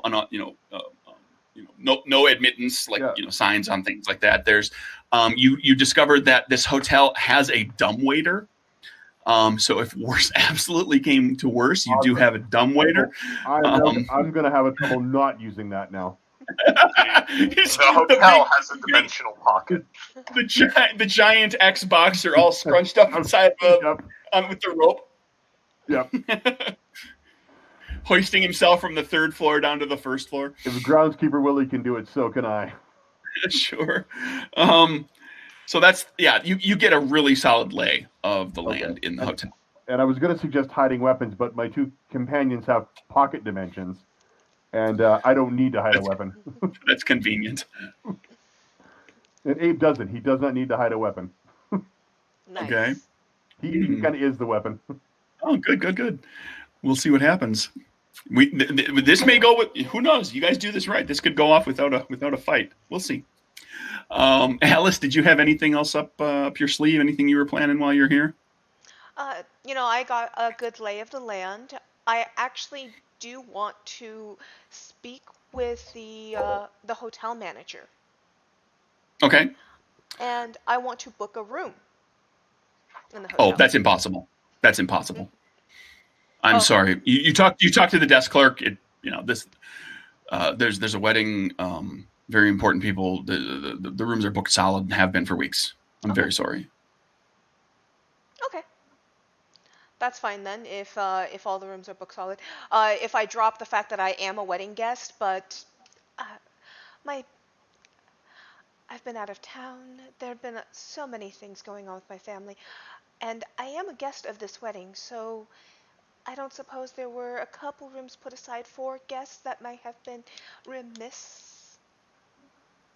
I'm very sorry. Everything is booked solid. It's always possible that someone will cancel last minute, but I have not heard of. And he goes to his registry and kind of flips through. I don't see anything that appears to have been freed of. I'm very sorry, ma'am. There is, and he directs you to, like, there's just down the street. There's this hotel. There's that hotel that are within walking distance of the Lexington. Well, Bill, if there is an opening, would you kindly give me a call? And I will slip him a noticeable tip along with my number. And okay. Or if you just need a dinner companion. And I flash him a smile. He takes he doesn't seem to really react to the flashing of the smile, but he does. He takes the money and the phone number and stows them away in his. And I do have a 3 charisma, so I am gorgeous, and I do have, I do have a 3 charisma, so. I gotcha. Okay, cool. I will at that point leave. Okay. You head out. Sounds like Abe. That's you're satisfied with your reconnaissance. Yep. Back to Buddy. Was there anything else you were looking to do? Do I get an idea of the more of the guest list by working over a few rooms and trying to subtly steer conversations towards the event? Is there anybody in particular you're trying to find out about, or any type of person that you're particularly trying to find out about? Because I could list off. I could list off 100 names that are like 1920s names. People that have problems with possibly Little or Big Joe, or basically people that we're looking to pin things on. So and hotheads that are likely going to be might likely cause trouble, things like this. Well, it takes a little bit of doing. You dig around a bit. Let's do like a kind of a streetwise sort of thing too. Like, this is charisma based. We'll call it one big check that kind of covers a broad spectrum of calling contacts and kind of reaching out to see how much you pull. How much information you pull. For this part of the montage, I'd be interested in getting in on that, because that was the second thing I was going to do, and I do have some skills in that quadrant as well. So I want to assist him. I don't know how any of the 3 of you who wants to make a charisma-based check, it can be diplomacy or deception, as is appropriate to kind of your character's tact. For how you're trying to find information. You're going to find some information no matter what. What's going to happen is your check will help me determine like how much additional you might Rather than making a check, I'll just toss in. Maybe look for enemies of the Yale family, because I that would be an interesting tack. If an enemy yeah. of the Yale, you know, Uh, the Yale family, enemies of the Yale family is what I was looking at. Also, I was looking for any rival boys slash men that are known to have been interested in Dorothy and might have gotten the Hmm. icy mitt. That was another one that I want to look at. Is the spurned admirer and such. Is there an assist mechanic, or are we rolling on our own in this game? With this, well, we can call it because I just want to see the breadth of like what you Okay, might find out. So we'll have everybody make different multiple check, sure. make everybody make their own check, and so like a success will get you a little bit more. If you've got a boon with it, it'll get even more. Are So aces there's the high or potential low? for aces are always high. Aces are always a boon. My second card of my 4. So, Ace of Diamonds. I will stick with my second card. How you doing, buddy? I had Queen of Diamonds as my first. I thought about that for a while, but I decided to keep pulling. Uh, Seven of Hearts, King of Clubs, Seven of Clubs, and we're looking at the Queen of Hearts. So is that everybody's flipped the Queen of Hearts at this point? Nope. Oh, wait, yeah, I think we've all flipped a Queen of I think Hearts. Yep. the other There's two my of you did a lot on that one check. Yeah, it's in my discard. Right there. Okay, so you're going with the Queen of Hearts then? Yep, that was the last pull. So kind of forced to on that. If you want to, I'm going to throw this to both of you. Actually, one of the things that you can spend Moxie on is to give a boon to a check that doesn't otherwise already have a boon. Now, Alice, you just flipped an ace. That comes with a boon. But Buddy, that queen is a Queen of Hearts. That's not a boon, but you could spend a Moxie to make it a queen with the boon. I'll keep my Moxie. Okie dokie. You learn that this takes quite a bit of digging around on Jade's part, but you finally kind of figure out why you've never heard of Dorothy. Is because Dorothy Yale is she was adopted by Francine and her husband years ago because the rumor is that Francine is unable to bear children. How young and was they she when the adoption came through? Was she a she was a baby? child. She was a young child. She was 4, 5, 6 somewhere in there. So she was adopted, which is to say she was probably taken from she came from an orphanage that was probably run by the Catholic Church. And she was raised she was homeschooled, tutored, and raised in a very structured and controlled environment, and really she was overprotected by her parents, and so that's why you never really heard anything about her being out and about. So as far from what you've been able to tell, there have never been any other suitors. There have never been she probably has never even prior to meeting a little Joe Mazzaria and however that came about. She's probably never dated or had probably not too much contact with young men. Period, because it seems like her mother has probably been very, very protective of her. Yeah. See, the thing is, having grown up in some similar situations and knowing people who have,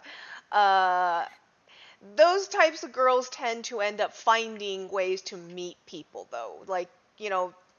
Meet people that, despite not being allowed to go out or not allowed to meet people, she's dealing with the children of staff in the house, so that's something I'm definitely going to go look into. Is the boys and the and girls. Children of employees of the house at that point, and try and get information off of their relationship with her and such, and maybe if there's a boy that the cook's son or something like that might have been interested in her, kind of thing. Okay. Definitely digging deeper. Right. So you dig a little bit into that. and you've got a boon, so we'll come back to you in just a moment. Buddy, you discover that in fact, despite the animosity between the two, Toto Diakia it's probably Dequila, is in fact invited, and from what you can tell, is going to be in attendance at the Mazaria Yale wedding. This is one of those things that falls back to the, like, you've got they're business people, they're killers and gangsters and murderers and thugs, but they're also, this is a business that we're running, and they put on a front, and they play this respect game with each other, even though they secretly loathe one another. They have to put on the front, and it's a way to kind of acquiesce to and kind of keep the peace. So Tequila is invited, and he and his wife are, from what you can tell, planning to attend. So that may be your best bet as far as pinning things. There comes a point where Brian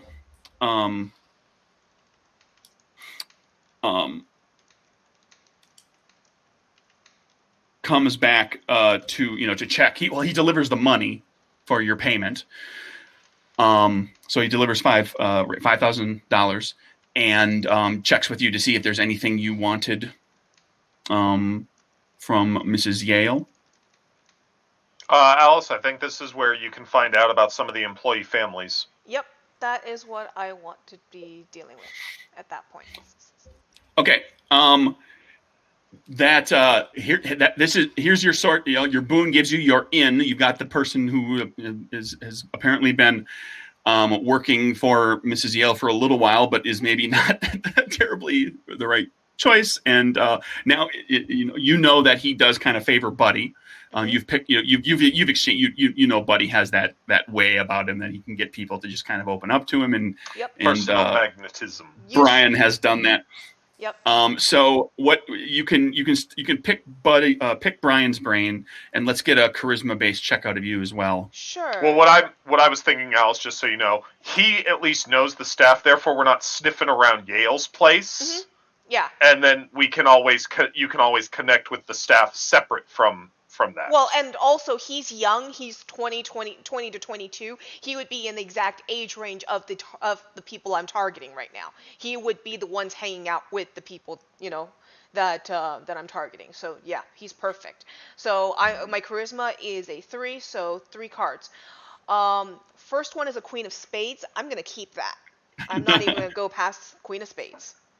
Okay, Queen of Spades. I want everybody to go ahead and gain a moxie as part of this whole preparation kind of thing. You're awesome. Exercising all sorts of caution and making proper preparation. So in the game, the moxie is kind of in the hands of the GM to give out. It's often comes out of like major encounters that have major successful encounters. You'll gain moxie, and there's other ways to do it too, but we're not going to dig too deep into the weeds here in order to keep this kind of light and moving along. But everybody gain a moxie there. You talk to Brian. You discover he basically gives you the rundown that yes, there's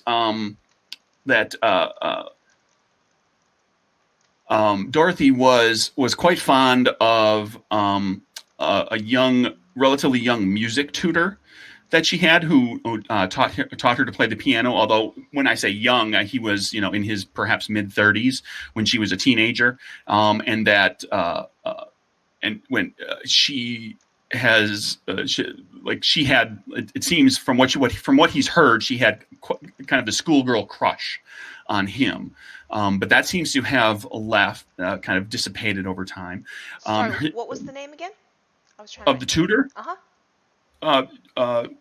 Gerald. Okay, I didn't miss the name. Gerald Toms. Okay, Gerald Toms, the tutor. And how old was the tutor? How much older was the tutor than her? Twice her age. Okay. More than twice her age, but like perhaps first schoolgirl crush, right? Mm-hmm. She was a 15, 16, and he was in his 30s.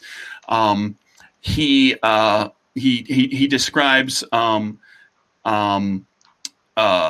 a neighbor boy who she kind of became friendly with just because she managed. She was like one of the few young people his or her age that she was able to actually see on a regular basis because she was kept as a child so much. She was kind of kept in and homeschooled and overprotected by her parents. But that appeared to never really. She seemed to kind of like him and have a thing for him, but it turns out that he liked boys, and so that never really went anywhere. And he's recounting these other possibilities, and you get the distinct impression as he's talking that he is in love with her. Yep. That he is saying nothing but wonderful things about it, but also making it very clear that there's no one else in her life. Does he talk like she likes him too? You can press that a little bit. I am. How do you want to kind of approach that with him? It's like he hasn't volunteered that sort of information, but he's clearly smitten with her. Right. And have the two of you spent much time together? Does she and I'm going to, does she play with her hair when you two go spend time together? I'm going to basically, You're gonna ask about all the little, like, what are all the little signals she does? What are all the little things she does around you? Just Abe and I are on the other side of the picture, and we're writing notes right now. No, basically, even I'm actively implanting the idea, basically, that she might be interested in him, and a little bit also, while asking him if he already believed that beforehand. And there are reasons for that. But, basically, like, if he starts seeing the signs and such, and it's like, oh, does she do this? Does she do that? And I just kind of want to get an idea of if I get the sense that he does, that she does reciprocate. Right. Pressing him a little bit, you get the sense that he's clearly quite smitten with her. He's only gotten to know her in the past 6 months or so, because he's just come into Francine Neal's employ, and of course, this is the day and age when, like, Dorothy she's living at home. She's living like she and little Joe aren't shacked up together somewhere. She will live at home until she is married. So they've been spending a lot of time together, and he thinks, like, he lets slip that he knows what this is all about and that you really need to get her out of there. Does little Joe hurt her? I don't think so. I think he's... Why does she want out?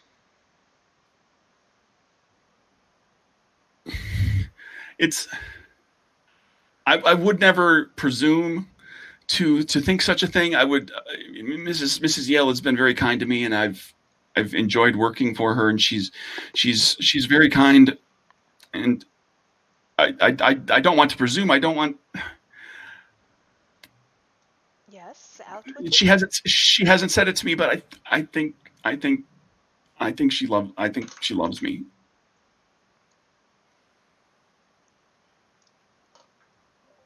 I see. And I think it took her a long time to figure it out, and now that's why she's in the predicament she's in, and I'm afraid that I'm going to get her killed. Oh. And you have to help her. You have to get her out of there. She doesn't want to be there, and can please help. That's exactly what my friends are going to do. Thank you. Hey, buddy, ain't young love amazing? From the other side of the room, it comes to he's like, "What the hell?" Just quiet, no, real quiet. I got it. So that's where you are with Brian, and he says, and if she does, she'll be Mrs. O'Farnley, and that'll be wonderful, and everything. And Buddy, you hear, because you've never gotten Brian's last name. No. Up until this point, and he just said that she could become Mrs. O'Farnley. There's an officer O'Farnley in your past, Buddy, who has been less than pleased with things that you've done and managed to get away with. Well, this one's an orphan apparently, so we'll see.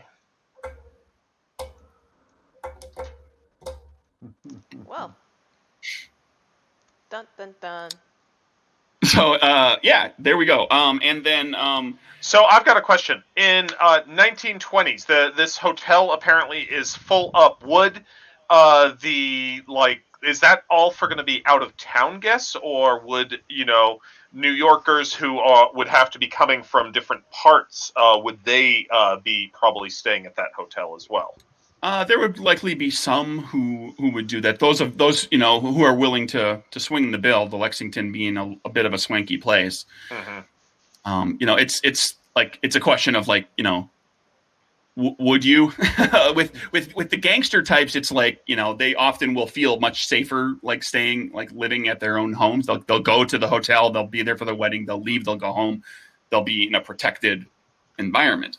Yeah. But there might be New York socialite types, politicians, so forth that might actually be from New York that are staying at the hotel.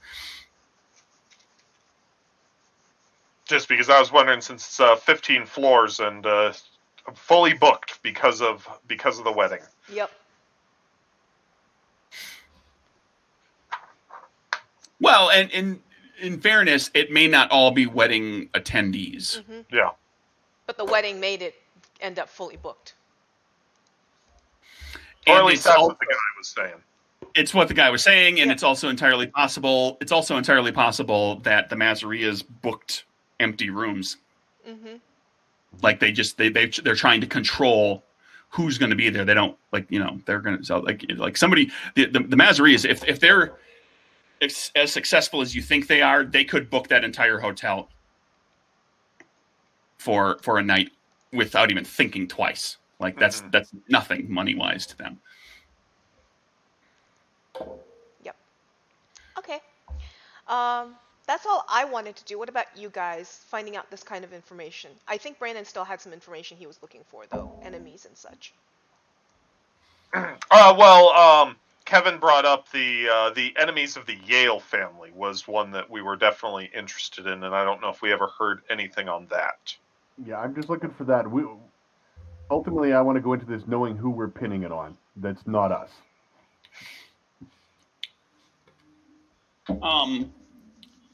Well, you've got the Daquilas. Yep.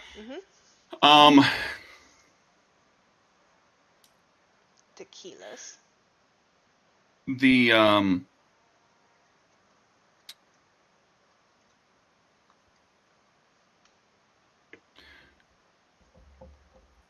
There's a small-ish gang in Brooklyn,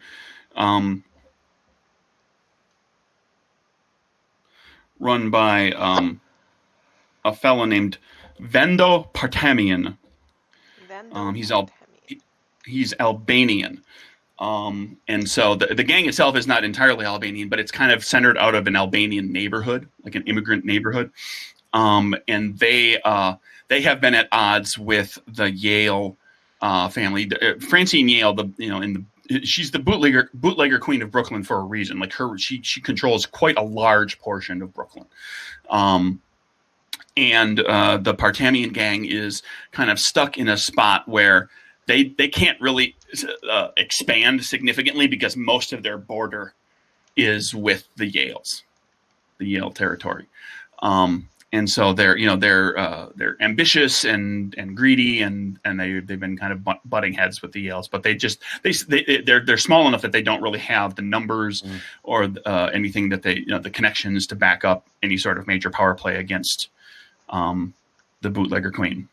All right. Well, if it's okay, I mean, Toto sounds like the best pin if that's where we want to go. It might make things messy in the city, but that also might be good for business. Do we have a schedule for the wedding since we have a guest? Like what time at the church, what time at the reception, such like that? What time they're expected to, then here, ladies and gentlemen, is the bride and groom.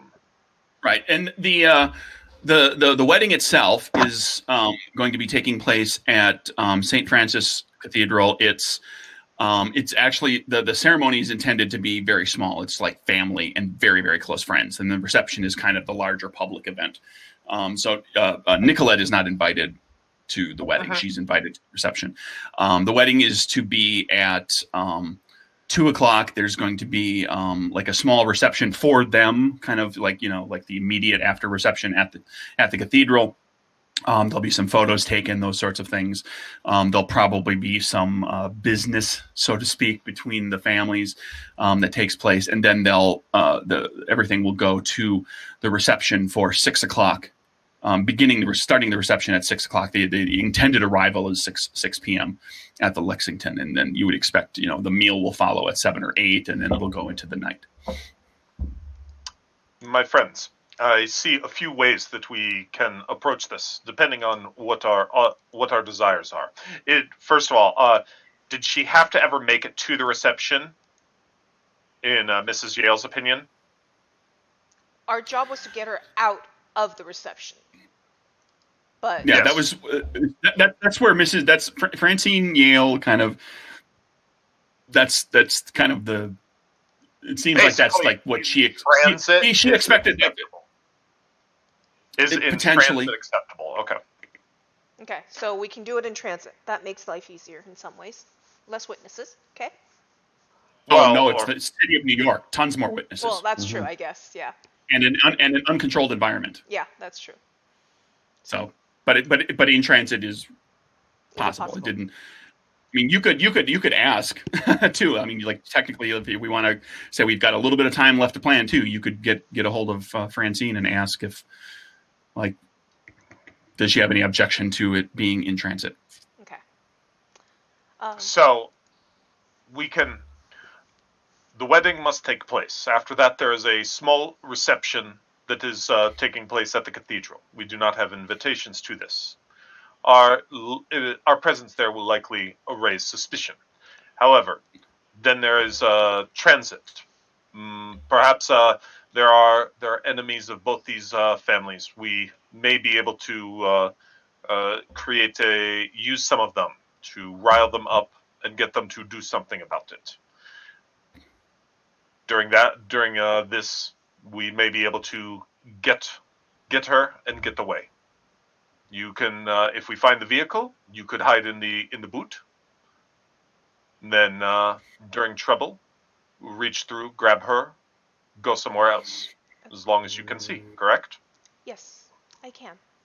And inside the boot, I could easily make my way into an open boot. And I'm aware. A closed boot, even. Most boots, yes. I guess the cracks are decently small enough or big enough. I would need to make sure I can see out. So we would need to ensure that there's a crack between the cushions to the front or a crack out. To reach between the cushions, not too hard. You can do that, and perhaps a small auger to get a small hole in the back of the vehicle. Agreed. Quick note on 1920s vehicles. Like the trunk of a vehicle is like a metal box. It's like when you think about like trunks nowadays are built such that like there's a release for often with some of them there's a release to actually pop the trunk from the inside. There's a way to push out the back seat, to get out. Like there's ways to help people with that. But like this is you're in a metal chest. Okay. When you're in the trunk of one of these cars. So they're going from the hotel to a nearby church? Well, they meet at the church. Like get married. Separately. They get married. There's a reception there. It's a small affair. It's probably very, very tightly controlled. Yeah. A lot of people invited their family and the like. And then there's they'll be there for a while, for a few hours, and then they'll go to the hotel, which is like 10 blocks away. Okay. Well, it's. Otherwise, we can still perhaps use the the Albanians to come to the reception, cause trouble. Also, I'm certain that I can instigate a fair amount of strife among certain people, make some people drink too much, things like this. I can also get Dot a message to make certain that she knows when to go to the bathroom and which bathroom to go to, if that is our primary escape plan. There, Dame, you would be able to get her out, whisk her away, short distance. We have a truck waiting by. I already have preparations made at the hotel. So yes, I think that the hotel might be the best option, and that is I my agree. preferable option. Make certain we have our car nearby, and I already have the bathroom and the window picked out. A car's no good. A truck. A truck. A car you will still be seen in. A truck, as long as we can hide parts of it, unseen. A truck.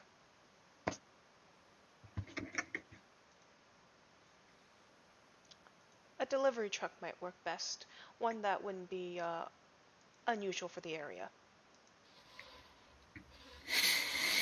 Sure. I mean, you could arrange to get a hold of like a panel van, a small, like what we would think of like would be used for produce hauling. Well, not produce. That's gonna be like an open truck, but like a a moving van. Mm-hmm.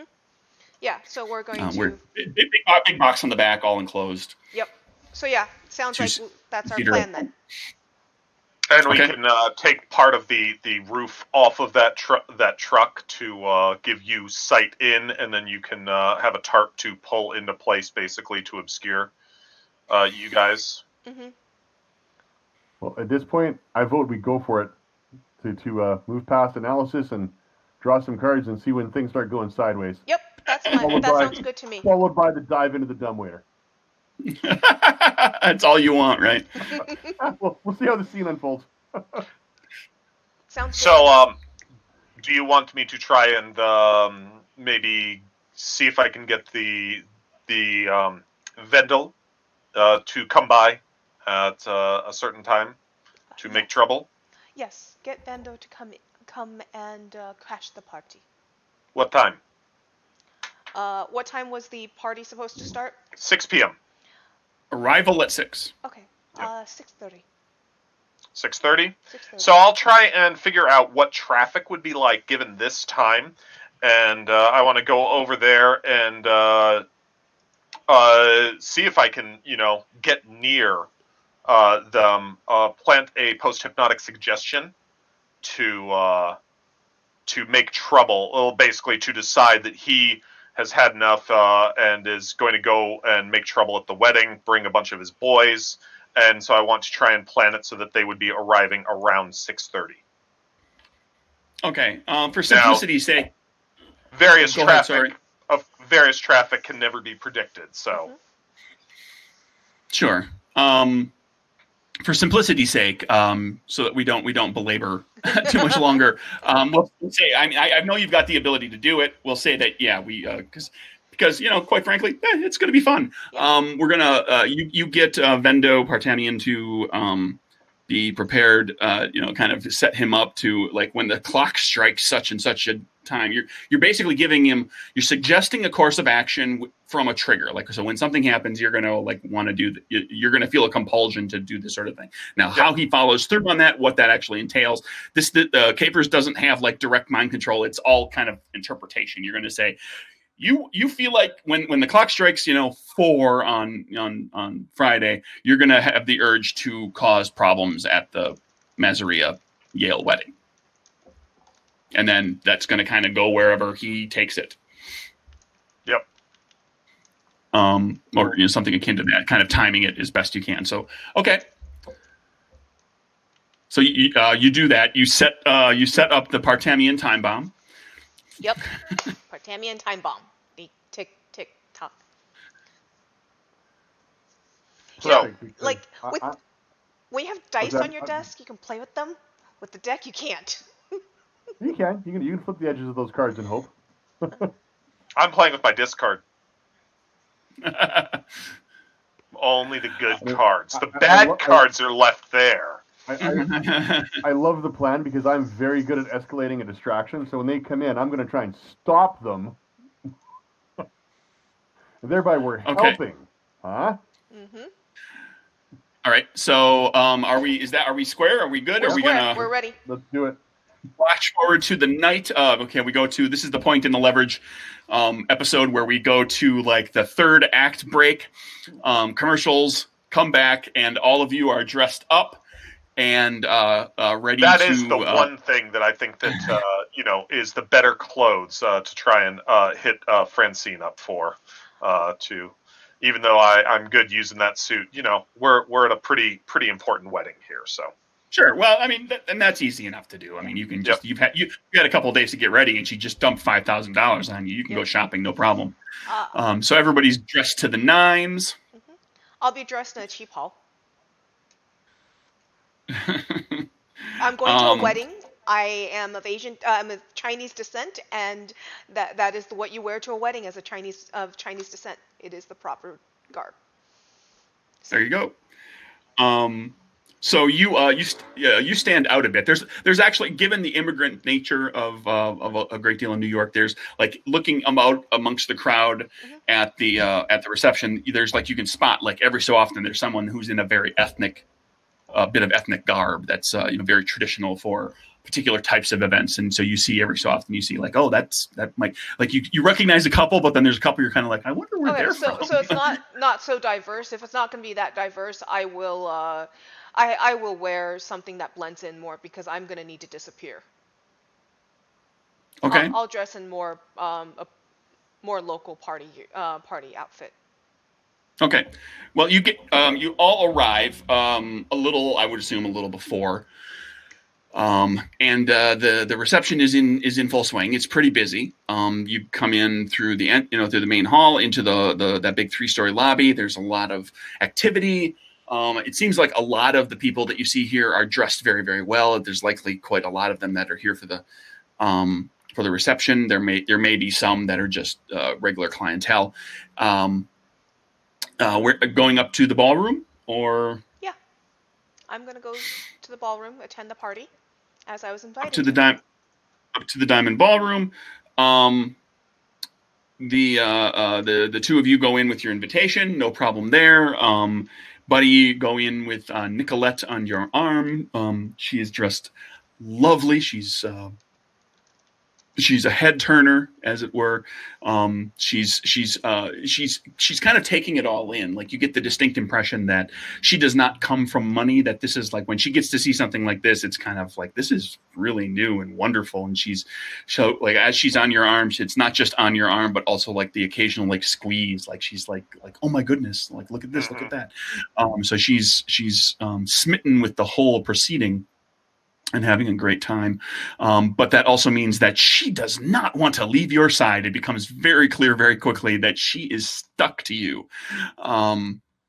And up in the Diamond Ballroom, which is a big kind of like it's like a 12, the ceilings are at least 12 feet high. They go up and they kind of vault, multiple vaults that vault up to like 15 feet, like and so like big fat columns in part of the room. So there are a few spots where you've got like kind of a bad view. If you're sitting at the table, you might not be able to see the bride and groom, depending where you're sitting. But it's all decked out, kind of a central area that's open, like a walkway up to get into all the tables and chairs. And there's dining table. Round tables and chairs all over through kind of the back 3/4 of the hall. Up at the front, there's a single long table with like a dozen chairs at it, and then there's a couple of other long tables kind of at the end of it that have multiple chairs there as well. The big long table has no one seated at it right now, but there's staff that's kind of arranging things. Mm-hmm. The ballroom itself is about half full when you arrive. And as it gets closer and closer to 6 o'clock, the ballroom begins to fill up. And so the Jade and Abe, you are at one table about halfway across the ballroom from the bride and groom's table, and then Buddy, you and Nicolette are almost at the back of the room. Okay. with a table assignment, and you find like the little placard cards that for Nicolette, and you have yeah, you find surprisingly, Jade, that you ask, like, where the seating is, and you find out that there is a seat for you, Okay. despite having not RSVP'd. Okay. And so there's actually like a little placard that says Jade, what again? McCain. Jade Jade McCain. McCain. And then another placard next to it that says guest. Okay. At my table, I'm gonna just scan. Is Simon McCain at this table listed? My grandfather? No, he is not. Okay. In fact, Ito? you kind of walk around. What? Is Ito listed here? He is. Oh, correct. And he is at your table. Ito Okay. Atsuko. Uh-huh. Is that correct? Yes. Is his brother, older brother, listed at this table? You do not. Hachi? Yeah, Hachi. Hachi? How is it pronounced? Hachi. Hachi. You do not see him listed at this table. Okay. And we flash back very briefly to a little, just for listeners. Who's Ito? Ito is her first boyfriend, basically, when she was 12 years old. 12 to 14 years old. It was her first boyfriend, and it was kind of a Romeo and Juliet. Families don't want each other involved, and things got ugly and messy, and they broke up. So it's her first boyfriend. And the Atsuko family has connections in the kind of the underworld and everything as well. So somehow or another, you ended up at this table. And Abe, as you are kind of all three of you and Nicolette are getting kind of situated in there, you see seated kind of about halfway up as well, but across the room from you, like on the other side of the room, is Jill Darby, who once, long ago, as far to your understanding, on Arnold Rothstein's orders, or on the orders of someone who worked directly for Rothstein, had you beaten to within an inch of your life and thrown in the Hudson River. Jill has a nickname. Her nickname is Legs, and it's not a nickname she earned for the look of her legs. It is a nickname that she has earned in that she is incredibly fast. And we never really touched on this in the game up until this point, is that, like, there are superpowered characters, obviously, but they are known. Like, people know that they are there. They and people, plenty of them keep things under wraps and don't get really big with them. But there's a certain sort of tabloid type notoriety that many of these people in the game, in the game world, they're referred to as capers. They are the kind of the tabloid stars, right?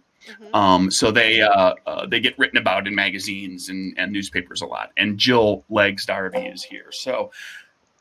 The group of you get yourself situated. The bride and groom arrive. There's an announcement. There's like a little horn play that comes from a trumpeter. They are escorted in along with members of families on both sides. You see Francine Yale. She's walked up. And she sits on the bride's side of the long table. Like, actually, she's sitting. She's not right next to the bride, but she's one over. The woman next to her is just a young woman, kind of looking to be around the same age as Dorothy, likely a maid of honor. And there's Joe Mazzaria, who you've seen from photos in the paper. He's not a pretty man, Big Joe, because he's taken a beating from people on a number of occasions, and he's never, his face is the worse for it. Little Joe is definitely related to him, but like, this is what Big Joe looked like when he was much younger and before he took all his beatings. So Little Joe is a good looking fella, and there's a bit of thank you for coming. We appreciate your attendance at this event. Can we all raise a glass to the couple? Ching ching. and we'll commence, and there's a toast, and they start to start to bring in like a first course, and so it's that beginning of a meal, sort of, where there's like not that much happening. There's still a lot of people kind of milling around, but there is staff that's kind of coming, so it's mildly chaotic, with a fair bit of activity, and that's where the group of you are. That's setting our stage. That's where we start. What you want to do? And so they're going straight to a meal rather than the meet and greet at the reception where everybody's mingling and talking. Well, they're going straight into a meal, and you get the impression too that as this starts, and it's like hors d'oeuvres. It's not like a meal at this point. It's like they're coming around with like something a little bit, and you start to see like this little line that starts to form, and it's the classic Italian wedding, like. There's people going up there with envelopes, right? And they're shaking that, they're kissing the hand of the bride, and they're shaking the hand of the groom, and they're saying nice things to the parents, and they're handing money, what is almost certainly wads of money, to the couple, to the parents, all this sort of thing. And so the reception line is like at the table like that, as far as like the meeting and greeting the couple. And that's starting to kind of slowly start to happen with some people as like hors d'oeuvres are being served, and there's like I said, there's still a lot of not everybody's seated yet. There's still a lot of people that are kind of milling about. I would line up, and my envelope would be red. This is a tradition Chinese weddings do as well, but in our case it'd be red. So I would be bringing a red envelope with money for her. I will be in line with you and lean in and go, "Geez, dame, everybody's dressed so fancy. I think there's some kind of hot cheese on that plate."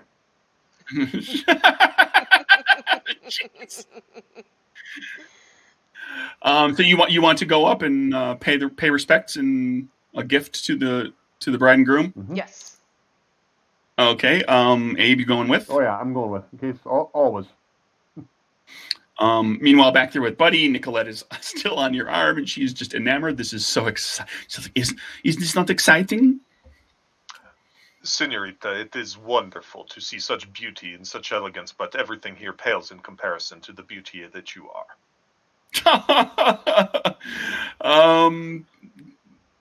All right. Well, we'll see what happens with that. For us, I want to be kind of mingling around. I periodically want to basically identify the toughs, or the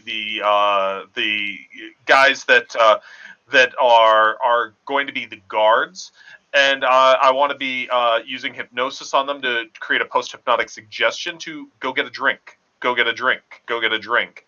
I also want to be walking around using super charisma, getting people to pay attention on me, and just kind of trying to make certain that a lot of people are getting all kinds of drunk during this. Okay, we're going to say that you're able to get a few people to start doing that, but the superpowers in capers are not massively powerful. So you get some people, and you're able to kind of get some of the potential troublemakers, the people who might actually take shots at you or try to wrestle you down or something out of the way.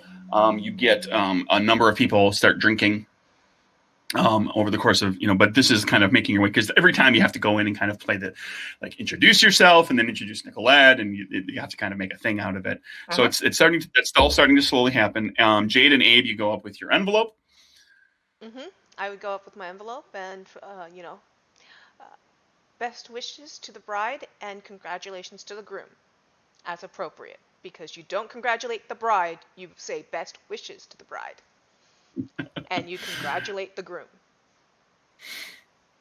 All right. They are very friendly, conciliatory. There's a touch of sorrow, mournfulness that you can kind of see in Dorothy's eyes. She's putting on a smile. She's not smiling. She's putting on a smile. Little Joe, on the other hand, seems elated. Like he's clearly he's thrilled to be married. or thrilled to be at this reception, which is really fun and huge and fancy, or he's like full on in love, or maybe all of them. Hit the jackpot. Yep. Okay. Yeah.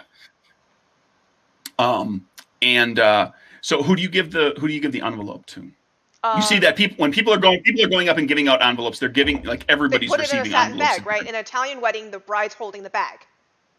Alternate history. They're giving everybody's okay. like getting everybody's getting some, because there's like business stuff that's going on too here. Like some of the money that's exchanging hands has nothing to do with the wedding. It's like somebody owed Joe Masseria money and they're paying it back so that they don't get roughed up at the reception. Then in this case, I would using both hands, I would give the red envelope to the bride. Okay. You hand her the envelope. She thanks you. Okay. Is sleight of hand, so understanding a little better what the situation is, I might have done something with that, but is sleight of hand deception in this game? No, sleight of hand is sleight of hand. Okay. That is what I do, as well as deception. Okay. Yeah, it's an actual skill. Cool. But anybody, if you don't have the skill, you can attempt it. You always fall back to a trait, even if you don't have the skill. The skill just gives you an extra card. Mm-hmm. You can always attempt something with sleight of hand. It would probably be agility based. Mm-hmm. Well, no, I'm good then. I'm offering the money to her with best wishes to her and congratulations to the groom. Okay. You do that. Abe, anything in particular? No, it's really hard not to go, Big Joe. I come to you on the day your son's wedding. No. To ask you a favor. Yep. And wish that your son's first child be a masculine child. Yeah. Mm-hmm. Did you know that the actor portraying Luca Brasi was an actual mobster who was literally nervous to be delivering those lines, and so that performance is real. He is nervous to be acting, and so like Coppola's moment of genius. He's like enjoyed that so much, and they kept it in. Yeah. Well, the story art is they watched him like rehearsing the lines, like they were watching him being nervous to rehearse the lines, and Coppola was like, right. Turn the camera off. Yeah. That was literally, the poor guy was just like, I don't know what I'm doing. I am going to do one more thing, because when you do the lean in for the hug after, when she's accepting the money and then she leans in for the hug, and I'll just whisper very quietly in her ear, Brian sends his regards. At that point, she gets a more genuine smile crosses her face. Okay, because that way, basically, it's my way of signaling to her later when she sees me in the bathroom that, hey, I'm here to help. So this is my, hint that I'm here to help for later when she sees me in the bathroom and go, who are you? So, yeah.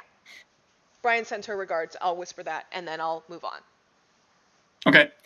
And then Abe, anything in particular else that No, just being playing the role with he's really just being the big palooka he mostly is to cover for her. Okay. And you return or leave the table. Mm-hmm. Buddy, you've got a bunch of people kind of like starting to stir the pot out there. So where do we stand now? What's the plan? What are you going to do? I've been and your plan starts to come in, but there's a lot of people here, so. Oh yeah, by all means. I am hoping that some of those drunk heavies that I have been trying to work over, either with hypnotism or that as I'm passing, I'm just kind of trying to plant those, or that people will the super charisma that they're drinking are going to start reacting to that kind of thing. Okay. So I am kind of hoping for that scene of a little bit of chaos. What I want to do is get within 30 feet of Dorothy, and give her a memory that of Dame telling her that she should go to the bathroom if she wants a better life. Oh, fancy hypnotism. Implanting a false memory. So we need to make a check on that. Okay. So this is charisma willpower, so that is a 5 for me. So I am using a boost, however, so I'm down to a 4. Right. So, and this is versus her mind score. Every character has a body and a mind score, and these are effectively your AC. They're the target score to hit you to, in this case, affect her mind. And her mind is based off of her perception, right? Correct. Okay. 10. So that would hit a perception of 3, which is pretty noticeable. The only way you get better is if you have a super attribute like I do. So now, the number on it, all that you need to do is beat, right? You need to equal or exceed. Yeah, equal or exceed. And for the record, just throwing this out there too, because I want to make you really think about this, and it also helps to inform people who are not familiar with the system. Is there are not just superpowered characters and then regular everyday folks. There are also the regular everyday folks are referred to in the game as regulars. Your characters with superpowers are capers. There are also what are called exceptionals, which are in between. They don't have superpowers, but they are more capable. They're tougher. They're like they're non-superpowered people that are more formidable to deal with, and they have access to abilities called perks, which are not superpowers, but which can give them benefits of various sorts.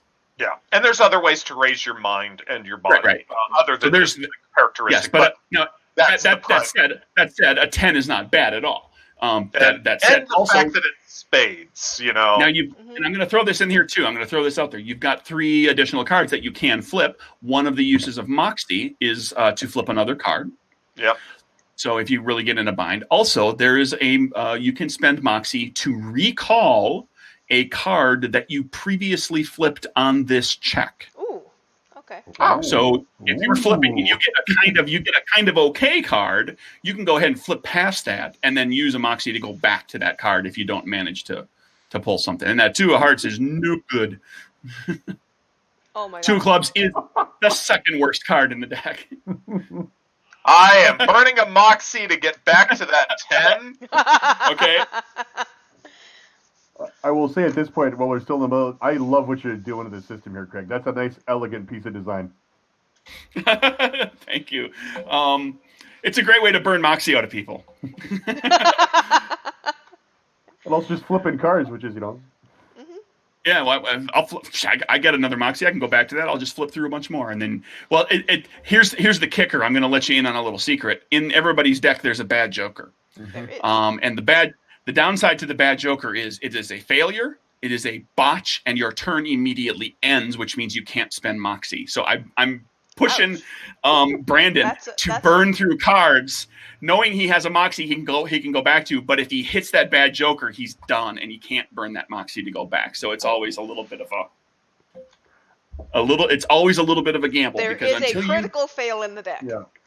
Until you flip that bad Joker, it's always looming, and you're going to get to it eventually. It's just a matter of time. Dun, dun, dun. So, but you managed to avoid it this time. You implant your memory. There's no outward sign of you doing it. Just you feel like you have successfully done this. She's got this memory of, like, what is it specifically? Like, what happened to her?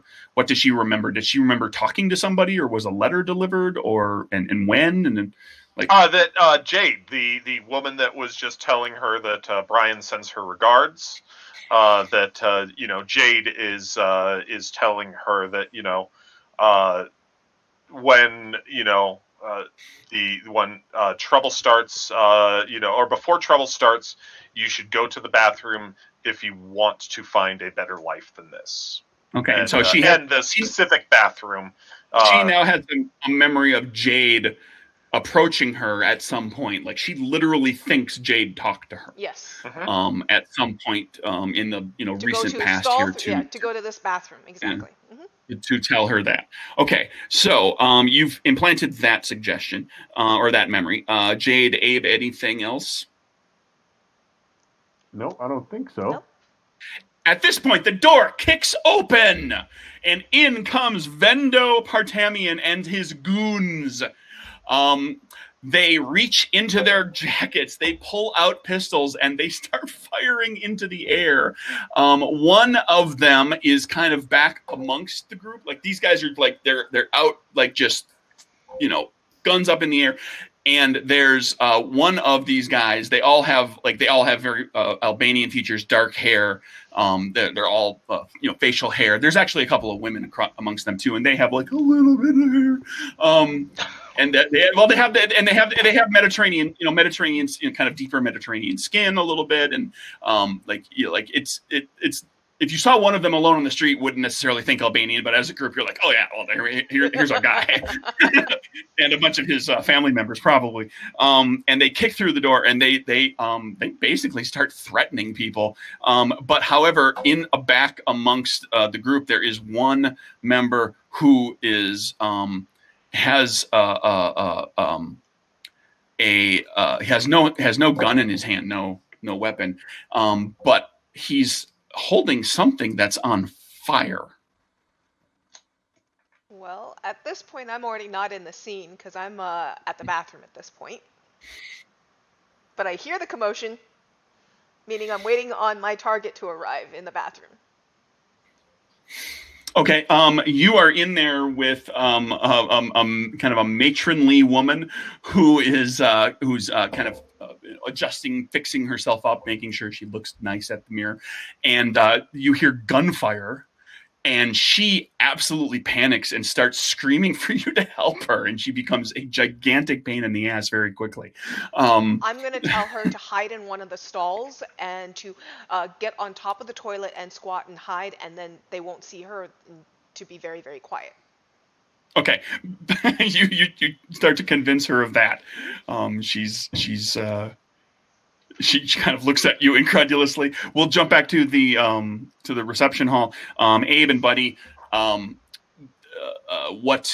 give you a quick reaction, and then we're going to throw into actual initiative rounds. Yeah, we'll do a initiative check. To sell that this isn't us, Abe will put himself directly in front of where the bride and groom would be sitting, and these guys joining, I'm sure, all of Big Joe's guys that are coming to do the same thing.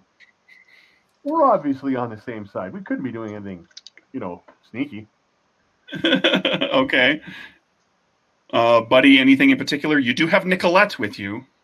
Yes, and my primary concerns are... She grabs you, like she hugs you in abject terror.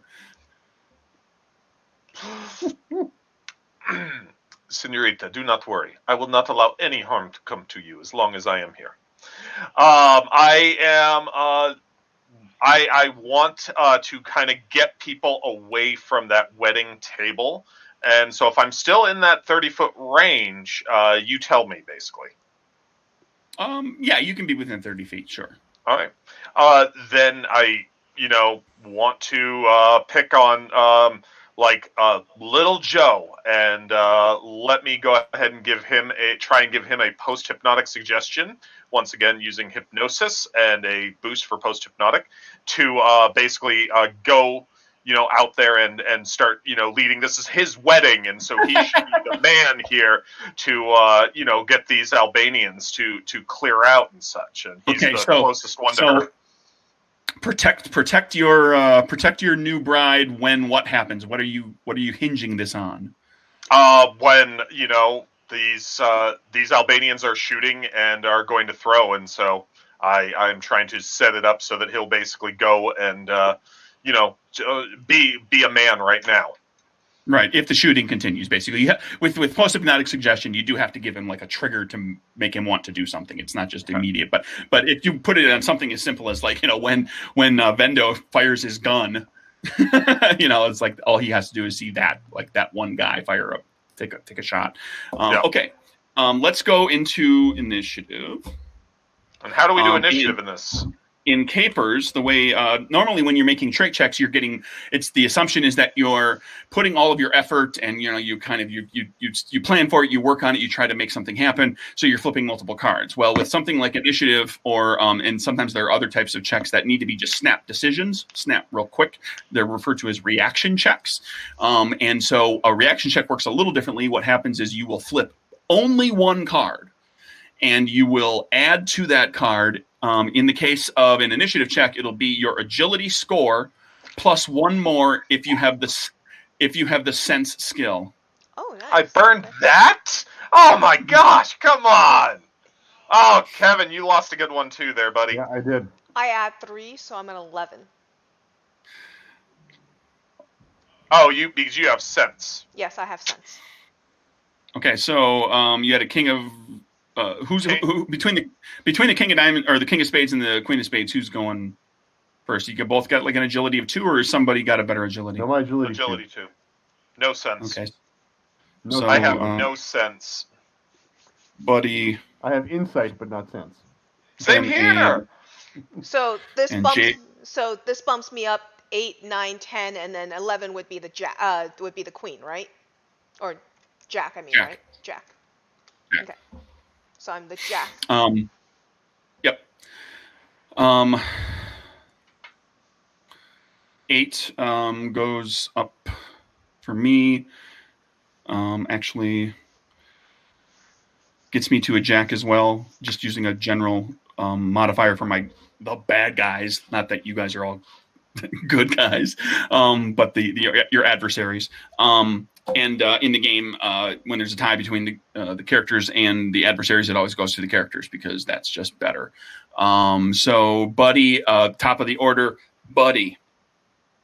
Chaos is ensuing. There's there's gunfire. There's the fellow who has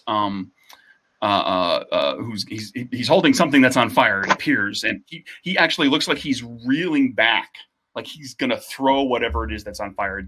You initially thought like Molotov cocktail, like a bottle with rags, but no, it's just like nothing but fire in the palm of his hand. Okay. And he's looking. He's focused, looking down at the main table. Well, the only question that I've got is he within 30 feet?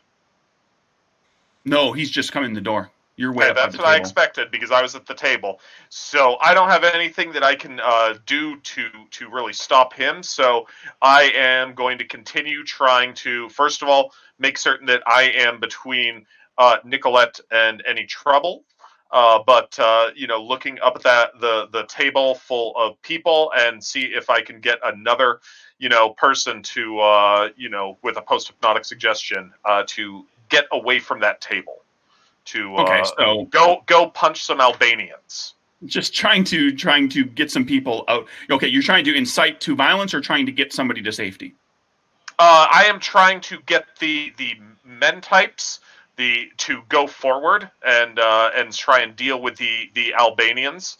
I'm more in the action I'm telling them to do is punch rather than shoot, because Okay. Even though I brought the gunfire into this, I don't particularly like people getting hurt that much. Fair. For the record, there are plenty of non-male gangsters and gun malls and so forth here too. So let's make sure that's one of the great things about alternate history is that we've got really suave-looking ladies who are toting around pistols and Tommy guns too. Oh, man, every woman's got a Tommy gun in this world. Well, sure, let's just run with that. You turn 18, you get a Tommy gun. Like a Tarantino movie. Sure. So yeah. But yeah, any of the heavies that are going to more be on the side of the family here. I'm just trying to get them away from that table to allow Dorothy to get away to the bathroom retreat. Sure. So as far as the chaos goes, you're inciting the chaos. We're not gonna do a check for every one of these. Like basically, you're just every time if you try that, you're gonna incite somebody into the fight. Yep. And again, just asking what the system is. Can I hold that? Can I hold my action? You can hold your action and react to something. So like when something else happens, you can come back into the initiative order, or you can also prepare a particular action for a particular trigger. You can ready an action essentially. So if you want to say, I'm going to do this when this happens, then you'll jump in and react to that thing as it happens, but you'll beat it in initiative. Well, again, if you hold your whole action and you decide you want to jump back in, you have to jump back in after whatever it is. Yeah. What I want to do is, again, under the making us look like we're definitely trying to help, I'm going to hold till Flamo there throws that homemade real fireball / Molotov cocktail and get in the way. Okay. Jade, you've got a woman in the bathroom stall who is, she's looking at the window, and you guys are on the third floor, and she pops the trough window, the frosted trough window, and she pops it and looks outside, and it's like, there's no fire escape. What are we going to do? She has completely ignored she has completely ignored your suggestion of like trying to get inside and get up and balance on the toilet and get your feet off the floor. She's like, it's absolute panic. I'm going to try and basically use my charisma to calm her down and tell her this is the best way to get to be safe in a situation like this. You go and hide. Do as I say. Be quiet. Hide. I will go out there and I will make sure that they do not come in here. And then when everything settles and the coppers come, you will be fine and everything will be okay. I will make sure. So all right. Well, that seemed charisma based. Yeah, that seems a pretty reasonable. Yeah, reasonable and deception, because I'm actually going to be staying in here, but I'll be quiet. Okay, charisma. First card is going to be a 2. Because I'm just trying to make basically this area open so that we can, that Dot and I can leave. I'll keep my second card. Okay. You get the old lady to go into the bathroom stall and very precariously balance herself up on the toilet with she's wearing heels. They're not like stilettos or pointy I'll get her to take the heels off and She's got the big fat kind of heel, and she's on her toes, and she's up there kind of I'll get balancing. her to take the heels off and put them on top of the back of the toilet and all. Okay, and so in our scene cut in this 1920s superpowered version of Leverage, this is this would be like the point when is it Parker, right? Who this would be Parker being in this horrific position where she has to deal with people, and she's in there, and so we cut to the ballroom. Their gunplay continues. The fellow with the fire throws it down toward the main table. 9 of diamonds. 10 of diamonds. What the hell is going on with 9 of hearts? I actually went 8, 9, 10 of diamonds on those first 3 flips that I had. I was like, this is a shuffled deck, right? Your deck's a little stacked there, isn't it? No, it happens. It's luck. 3 cards ended up being back in order. Now 9 of hearts. That's not going to hit what he's trying to do. So he puts fire. Basically, he hits the table and lights the table on fire. Doesn't hurt any people. Oh, so I couldn't. I was literally trying to get my. Yeah. Oh, yeah, that's true. You were trying to literally, you're going to take the shot. So, yeah, sure. Why not? You jump in front. You slow motion. Jump in front of the flaming ball that gets thrown through the air. You're going to go ahead and take the hit, basically. Yep, I'll take the hit. Okay. And so this is how it works. Is a 9 going to hit you? After my body? Your body score. My body's a 10. Your body's a 10. So 9's actually not going to hit you. So it kind of it scorches you a bit as it goes by, and your attempt to deflect it keeps it from lighting the tablecloth on fire, and it hits the floor, and the carpet, which doesn't catch fire quite so easily, and it just kind of dissipates. But you've made yourself known at this point. And at that point, I'll hold up my fingers like guns and go easy. Okay. And when you do a readied action like that, you retain your turn, your initiative order. So that was the bad guys doing stuff. There's gunfire. There's a couple of people in this room, a couple of innocent people, basically, or not innocent, but people that aren't you and the characters that you're directly involved with who are getting shot. I mean, there's bloodshed now. Buddy, you see. You see Toto, because you managed to pick him out, figure out who he was when you first got in here. You see Toto Tequila, who is slinking along a wall. He wasn't up at the main table. He was out in the reception area or the dining area with you, and he's since this has all started up, you see like he's along a wall, he's slinking along, he's got a kind of crouched a little bit, he's got a pistol out, and he is eyeballing Big Joe Mazzaria. And Abe, when you jump out in front of that and make yourself kind of very visible, you lock eyes with Jill Darby. She looks right at you. Oh, perfect. And it's Buddy's turn. Where I scan the table and I look to see where Dorothy is. Is she still there? Is she gone? She has, from what you can tell, you get just a glimpse of her hair. She's like ducked down behind the table. She has not attempted to make a run for it. There's bullets flying everywhere, so she's trying to hide. Okay. I am going to try and hit her with hypnotism again, I guess, with the suggestion. Basically, can I look for a safe path to that exit door? Since we don't have a map or anything out. We're not bogging things down with the map. So I mean, as safe as possible. I mean, it's going to basically, if you want to stay safe all the way, relatively safe, it's going to be like a crouched run, sort of thing. So it'll be like a little slow going, but you can kind of be halfway behind tables a little bit and kind of make your way over there, or you can suck it up and you can bolt, and you'll be a big fat target for a round. Okay. I am going to try and give her a sudden memory in her mind of the safest path that I can see, and just with the voice of go to a new life, going through that memory. Okay. Give me a check to implant that. This is hypnosis again. Yep. Brandon's implantations just got in my head. Get me to the loo instead of get me to the church from My Fair Lady. I'm get keeping. me to the loo on time. Queen of Spades. Queen of Spades after burning a 6 of diamonds. Okay, and with a boon, she starts to move. Like she does. It's not her turn yet, so like she kind of like starts to get up and starts to move.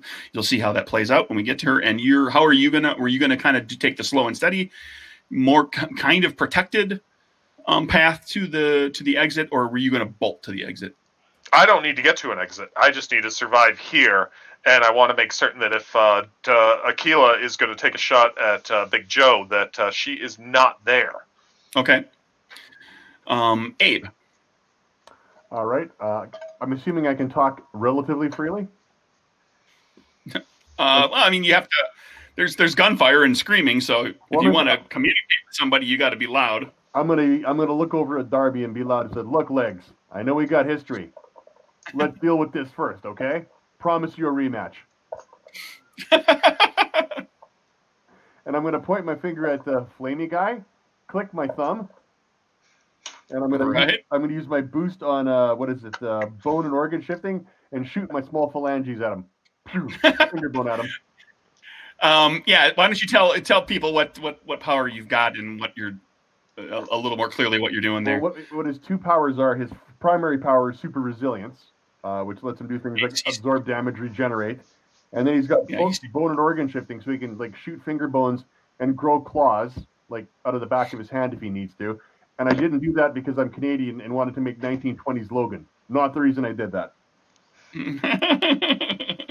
So his hand becomes a gun. I loved it. I did it literally because this is what I picture him doing and shooting a finger bone. And he launches bones out of his own fingers. Yeah. His finger and then the bone reforms. Like basically, it's a ranged weapon where he can fling bones. So you do that and reload immediately. Yeah. And well, no, actually you can't reload. You've got exactly 206 shots. Okay. No, I'm kidding. You reload. It regenerates. So take your shot. I'm just seeing this pile of flesh going, reload! I know. Almost out of ammo! This arm's done. I know, that's exactly. The Jabba the Hutt. Reload. He gets shorter as each vertebra goes away. Oh my Oh, god. goodness. That's amazing, Craig. That's Well, the best makes joke, me think Craig. of Looper. Makes me think of Looper when the guy's getting killed through time, and he's slowly losing joints and fingers and everything. Where you just slowly fold in on your. But anyway, yeah, you shoot. Go ahead and give me a check. This is with this kind of a power. You're making. It'll tell you what kind of a check you're making to make that shot. Yeah, so I'll make sure I've done the card math right, and also for people watching. So my agility's 2, which is used for ranged, right? Right. So I got a 2 agility. I'm boosting to do that, so that would drop me a card. But I have a skill level with ranged weapon, so I'm back up to 2, right? Right. Okay, 2 cards. We don't want the 4 of spades. That's terrible. We will take the Queen of Diamonds. Okay, and so now we can deal with damage because you didn't get hit by the fireball earlier. So bring that Queen of Diamonds back up here. Okay. The way the game works is, what does it say for the damage that's being dealt for this? It says under the power, it says I do. Oh, it says ability range 3100. I don't know what that means. Oh, well, that's going to be you're at range. That guy's more than 30 feet away, but so technically you were down a card for range. Well, we could rewind that if you want. Or you could just spend a moxie and just take the hit. I'll spend the moxie. I got 4. I'm down to 3. I haven't spent any moxie yet there. Yeah, normally within short range is just a straight check, and then out to the long range, you take it. Now, hold on one second about that moxie. This is your primary ability with bone organ shifting, right? Because when you pick that, you choose a power that is the standard effect of that. It is not. My primary power is bone armor, which gives me to... Abe is really hard to hurt. He's got a body of 10 and super resilience. Gotcha. Okay. So he is boosting to get this one. So okay, so you spend the moxie. We cover that real quick. You take the shot. You hit him, and you flipped a card, and it does. What does it say for dealing damage? Suits damage. I'm sorry. What? Suits damage. Suit. Okay, right. So because the damage in the game works based on either color or suit. Anything that's based on color is going to be just like whether you're red or black, and that's 1 or 2. Red is 1, black is 2. So that's for like your less lethal weapons, and then your more lethal weapons like guns and swords, and oftentimes powers are based on suit, and it goes clubs, diamonds, hearts, spades, 1, 2, 3, 4, and like for example, a Tommy gun does suit plus 2. So if you were to get a hearts, that would be 3 plus 2. You deal 5 points of damage with hearts on a Tommy gun. Now, so your card flip was, what was it again? Queen of Diamonds. Queen of Diamonds. So that's, and it's suit based. So that's diamonds is 2. So that does 2 damage to this to the pyro guy. As you shoot him with your phalanges. Or as we say back in the 20s, with my finger bone. Right. Jade. Okay. You've got the old lady under control, so you can. So now I'm going to peek through the bathroom door. When I see the girl, I'll wave her to me. I will grab her, and we will teleport out. Okay.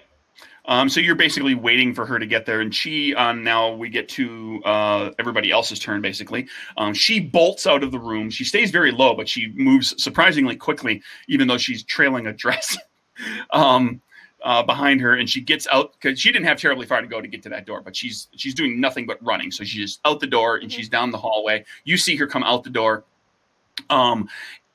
Buddy, you see one of Mazaria's goons, this one actually a woman, who is got a pistol. Actually, she's got a pistol out with and a knife as well. She bolts out of the room with Dorothy. Dorothy's new husband, Little Joe, hangs around, and he's firing back from behind the table, and he's actually trying to get a couple of the other guys at the table, like his dad and so forth, and to flip the table up. As he's doing this, he's trying, but it's this big table, and he's taking shots, and he's screaming, "Flip this up!" He's trying to flip the table 90 degrees over on its side to shield them, because right now it's just a tablecloth underneath that you could shoot under, and he's not getting anybody to do that. So the ladies get out of the room. There are pot shots at Can you burn Moxie to take an immediate action or anything on something? No, on your turn you can burn 2 Moxie to have an extra action. Okay. Unless you have, you can't take it. Yeah, you can't do another thing unless you like some. There are powers that allow you to do some cool stuff off your turn, but you have to like spend. You have to plan for them on your turn and use a boost to do it.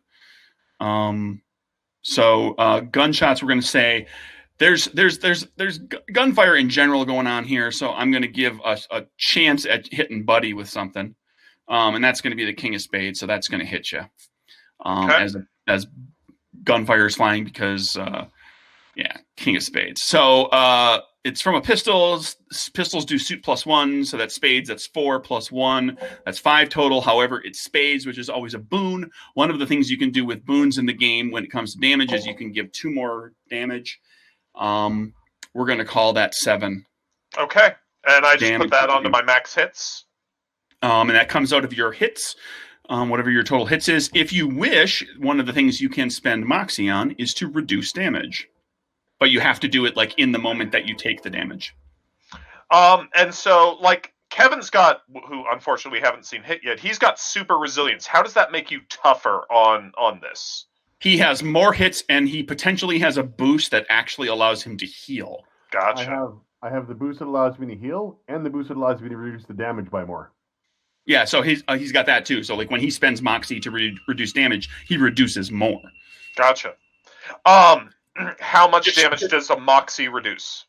You spend a Moxie, you flip a card. If it's red, you reduce 2. If it's black, you reduce 4.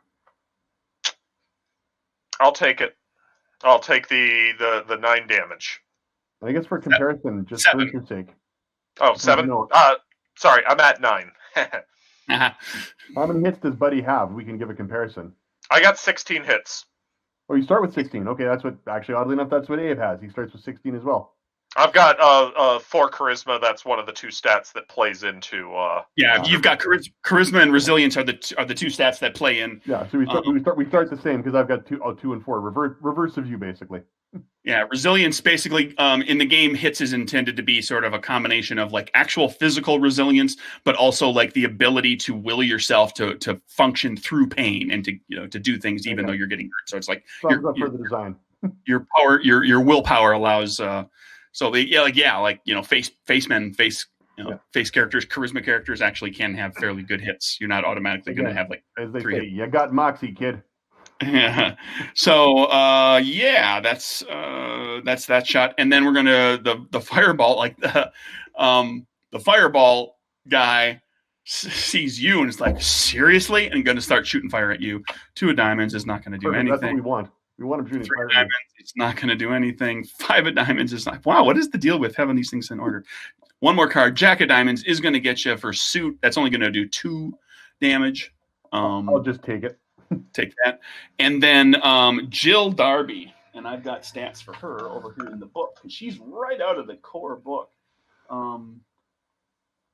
She's a speedster. What can she do? Besides have an amazing set of gams? Well, she can do some cool stuff with the speedster thing too. She starts running, and she zips past you, trailing lightning behind her, which courses over your body as she passes and does color damage just straight up. And so 1 point of damage from her. Okay. And as she goes by, she takes a shot at you because she did not bring a weapon with her because she doesn't really have a place to hide one in the outfit that she's wearing. So she's gonna punch at you, but she's also got a boon that because she's moving so fast, she's got a boost that allows her to hurt you more if she does hit you. So because of her speed. As she's running by, so we could be good together. I can feel the energy between his legs. I can feel it. 10 of hearts. Yeah, I'm going to flip again. 10 of hearts, 5 of hearts isn't going to do it. I'm going to spend a Moxie myself to go back to her 10 of hearts. That's only going to do, it's going to do, it's fist, so it's color damage. It's only doing because it's red, so it's 1. But she's getting the extra boost from her damage. It's a damage boost that comes from speeding past you. She's going to do 3 as she punches you. I again will take that. Yeah. They're nickel and diming you. And then it's back to Buddy. Um, I wince a little bit, but I smile at Nicolette and I say, my dear, I think that it is time that you and I make a good escape here, lest these bullets provide us too much lead poisoning. She is petrified and will not move. Can my charisma kind of break her from that petrification into? Sure, you can try to convince her to take action. Yeah, and so unless you've got to power up you want to try something funky. I'm gonna lie my little ass off. You will be perfectly safe if we go now. Okay, and she will believe it. All right, give me charisma, and you don't know that she'll be safe, so that's charisma deception. But I have liar boost, so she automatically believes the lie that I've told her, right? Right, but she's also afraid for her life. I mean, you do have to convince her to do this. If this was just like a regular little, like if you told somebody like something that was useful, okay, the liar boost is weird because it doesn't just automatically like. This is the word automatically. right. Well, here's the thing though, you're not. It doesn't mean that everything about the lie is going to go over fine automatically. She is petrified of getting murdered. So you have to convince her to run around in the middle of the murder. Don't worry, it's only manslaughter if you get hit at the moment. Like, if she wasn't in imminent danger and you told her that, like, I bought the Brooklyn Bridge, she would be like, okay, and you wouldn't have to make a check for that. Like she'd believe that from you. Cool. But like that's kind of what the liar boost is. Do I need to pay for that boost or not? Since it does not seem to be helping me at the moment. It's not. You're not applying that to this kind of a thing. This is a very specific. Like you're trying to do something like get a Jack of Hearts on the first pull. So why don't we go and start with that? Jack of Hearts. Jack will do it. She gets moving. She's not ready to run. She's kind of she's walking. She's shaky, and she's trying desperately to kind of put you in the way. But there's bullets coming from multiple directions. I am also trying to be in the way to make certain that she is more protected than I am. Can you hear the siren? Oh yes. Yes, that's why I said the coppers are coming. The coppers are coming. My virtue is compassion, and so I got her into this, and so I definitely don't want to see her hurt because of it.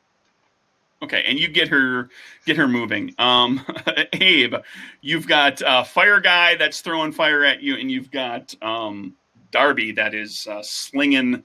That is perfect. Punches your way and zipping around and electrifying. The key is no one's noticing what's going on over there. Okay. Perfect. So what are you doing? I would have decided this is an ongoing campaign. I've just decided that Abe would have a thing for legs. That would be like. Sure. He has a thing for her, even though there's that. So. They want to kill each other. Sounds like a gangster story to me. It really does. Kind of like the old versions of Red with whatever Helen Mirren and the Russian guy. You go ahead and have. You can continue to have your fun banter as you fight. I'm gonna say, legs, come on, like Albanians, and I'm gonna. Can I close the distance to the Albanians? What does that require me to do? I mean, you could get all the way over there. If in the game, there's your movement is basically you've got on your turn you've got your trade action, okay, which is like whatever your primary action is, and then you also have movement, and you can normally move your speed. Okay. You can move double that by jogging, and you just suffer disadvantage on your whatever check you're making, so you lose a card. How far away? Or you can move triple that, and you can run, and if that's all you do in the turn. How far away are they from me? Like, how far away is Fire Guy? You could get to Fire Guy in a double move. So I'm within 30 feet in half a move. Perfect. If I can run 30, I'm just going to close the distance so I don't have disadvantage anymore. It's going to be one card because I'm going to double boost here. I'm going to have to boost to shoot him. Right. But I'm also going to turn on a second boost to turn on my my regain hits, and I'll regenerate 2 damage. Okay, so you use a boost to gain some hits. And I'm on one card. On one card, but you've got Moxie. I got Moxie. 5 of clubs. Oh no! Moxie Spend a time. moxie. Down to 2 moxie. Jack at hearts. We'll live with that. Hope that hits him. Hitting pyro. Yeah, the jack's gonna hit him. Jack of hearts. This is suit damage, so that's a 3 Yeah. for hearts. So you've done a few more points to him. Jade, you see Dorothy come running out of the room. She's got like the dress, like the gown, the lower portion of the dress, kind of like pulled up, and like so her legs are free. Yep. She's trailing this big piece of dress behind her, and right on her heels is bridesmaid? what is basically a bridesmaid who looks like she's armed. She's got a knife and a gun, like a knife and a pistol out.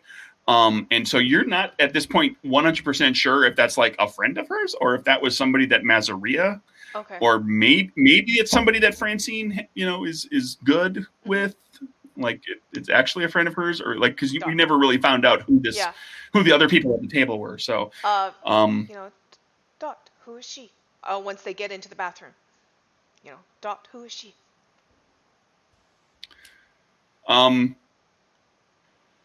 She says, "Oh, sure, why not? This is Josephine, Friend or foe? little Joe's sister. Yeah, Big Joe named his kids Joe, but Josephine.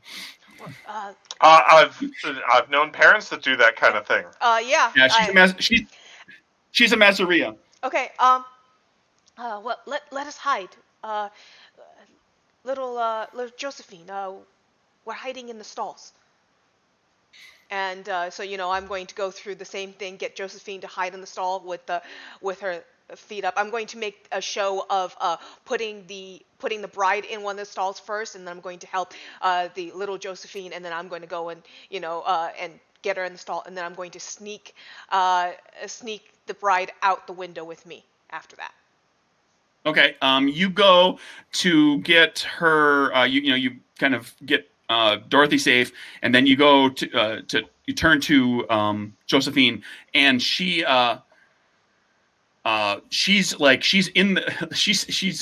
next to the sink, next to one of the sinks, and she's got like the knife out like this, and she's or she's actually got it kind of like under her arm, and she's got the pistol leveled at the door, like she's waiting in case anybody comes into place. Like she's planning to defend herself.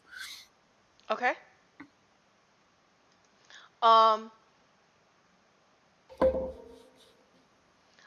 I'm going to see about getting her to help me build a barricade then, and basically like take the lounge furniture that is in the women's bathroom, and we're going to have move it by near the door, and then have her hunker down behind it and basically make sure that sight is obscured to the stalls as well for her. But there's a lot of lounge gear often in those women's bathrooms in high-end hotels. So we're just going to be moving the chase and moving the coffee table. I'm going to tilt the coffee, turn the coffee table. And since we're going to protect, the bride and hide the bride and all, make sure that the coffee table is behind us, behind where she and I are. And then I'm going to basically set up so that it's obscured, so that I can, disappear with the bride, and she's going to be focused on the door with cover. For the record, we're going to throw this out here real quickly. Disappear is not what your power does. Dimension Step opens a doorway, portal, and we walk out. Yes, but I'm going to basically make sure that since she's so hunkered down and low, that sight line is going to be obscured, so she won't really see it. So as best you can, sure. So so you start doing that. Mm-hmm. Okay. You start kind of doing that. She sort of kind of helps you. She's like helping to push furniture, but she's also like she's not taking her pistol off the door. She's keeping it trained on the door. Right. And so as soon as basically I have that, my idea is I'm going to go into the stall where the bride is, and I'm going to, and then I'm going to go. You're not. Let's wait till you get there. Sure. This is gonna. I mean, unless you want to abandon. If you get like one piece of furniture over there with her this round. This is like, nope, not abandoning anyone. Good okay. to go. Or abandoning the plan. I'm just saying you could grab her at any point. So anyway, you start working on that. She's helpful, kind of. back in the hall, Vendo takes a shot to the throat. Blood sprays out. He falls over backwards. Some of his guys flip the hell out and start like making a retreat, like start backing out of the room. However, a couple of his guys scream in anger and charge across the room toward Mazaria and Big Joe and Little Joe and some of the other people at the table. The two of you that are in the room there look around and you realize Francine is gone. Like you can't find her. Like she was hunkered down behind the table at one point. Now she could still be there, but she looked like she was looking to kind of get out of there. You saw like, a lot of the people were behind the table kind of trying to figure out where they could escape to. And she looked like she was doing that, but now you don't see her at all.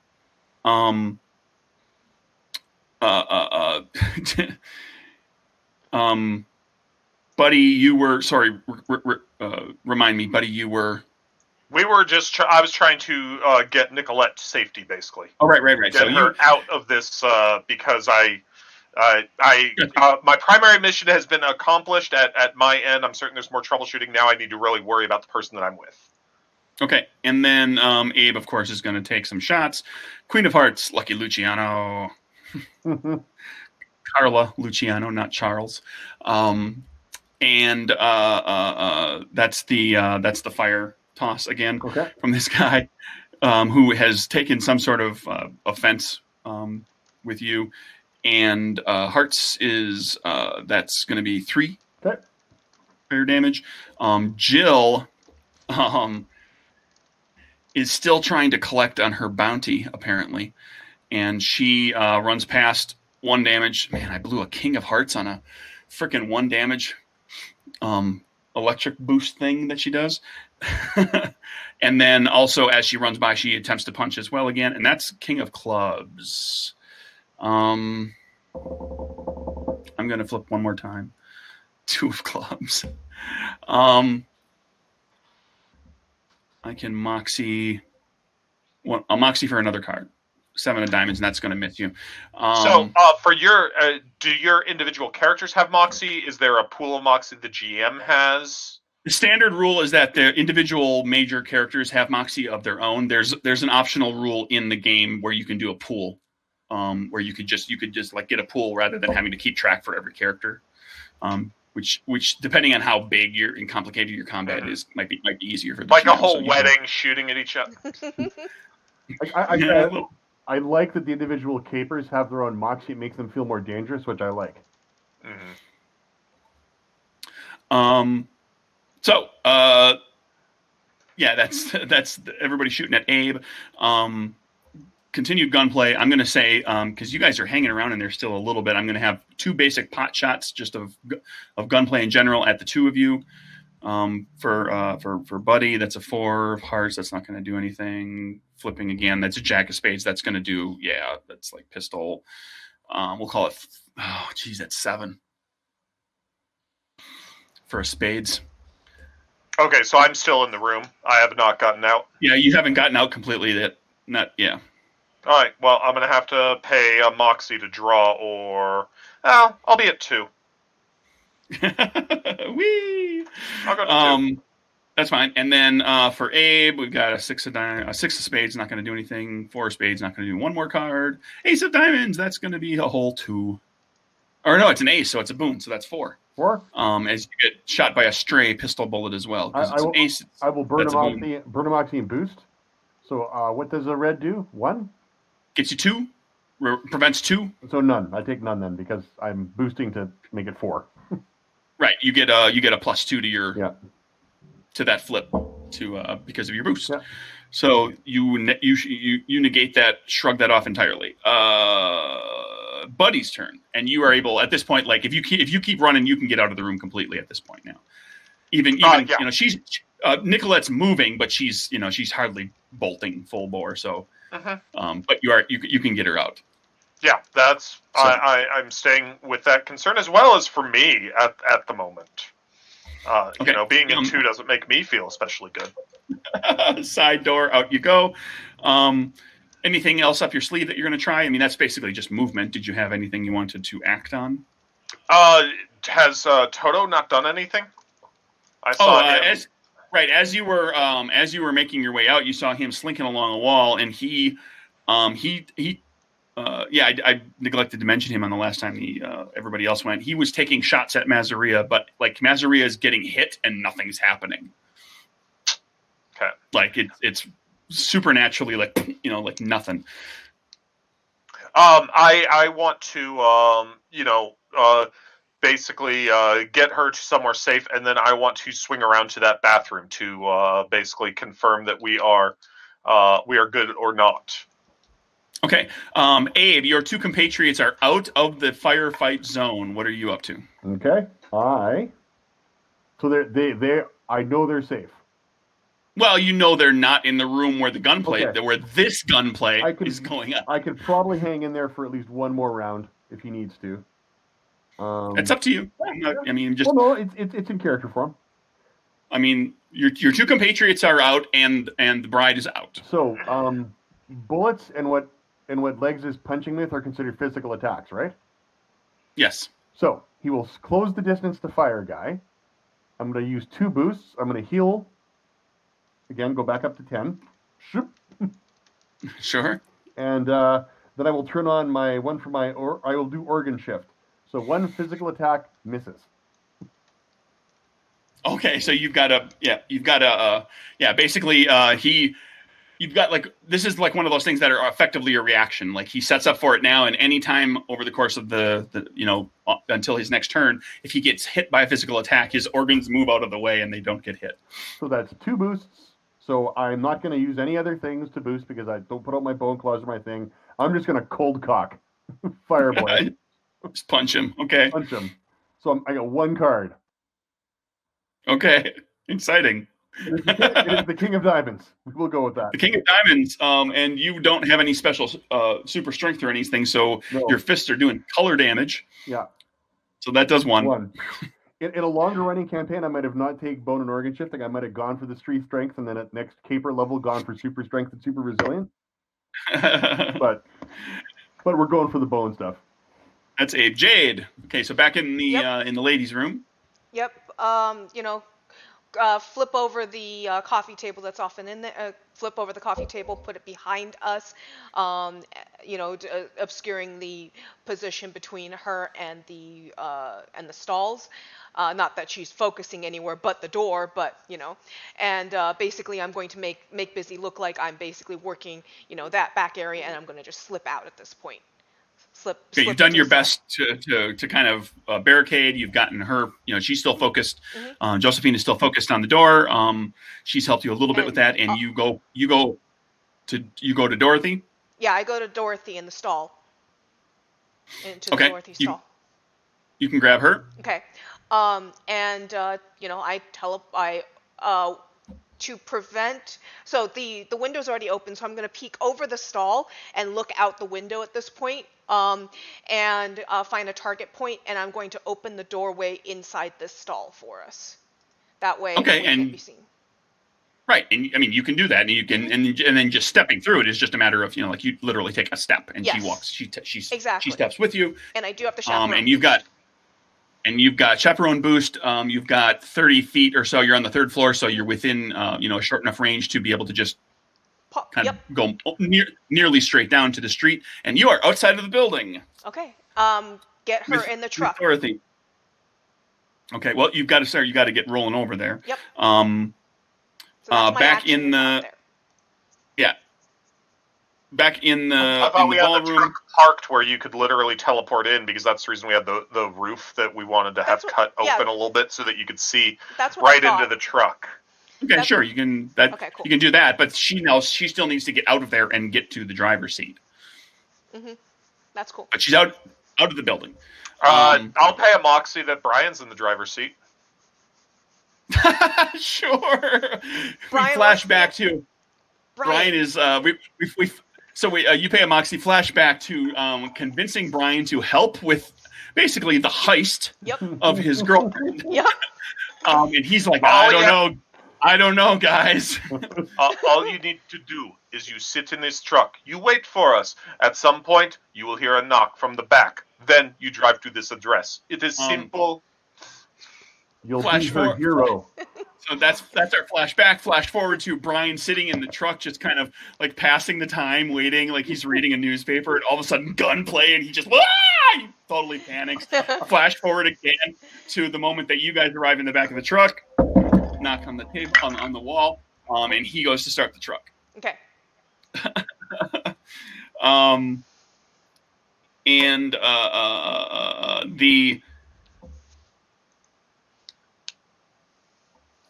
basically the pyro guy, he was like Vendo has been taken out, and the pyro guy is like, now he's getting wailed on, he's starting to get hurt, so he starts to boogie on out of there as well. He puts a wiggle on, with, as they say, and gets on out.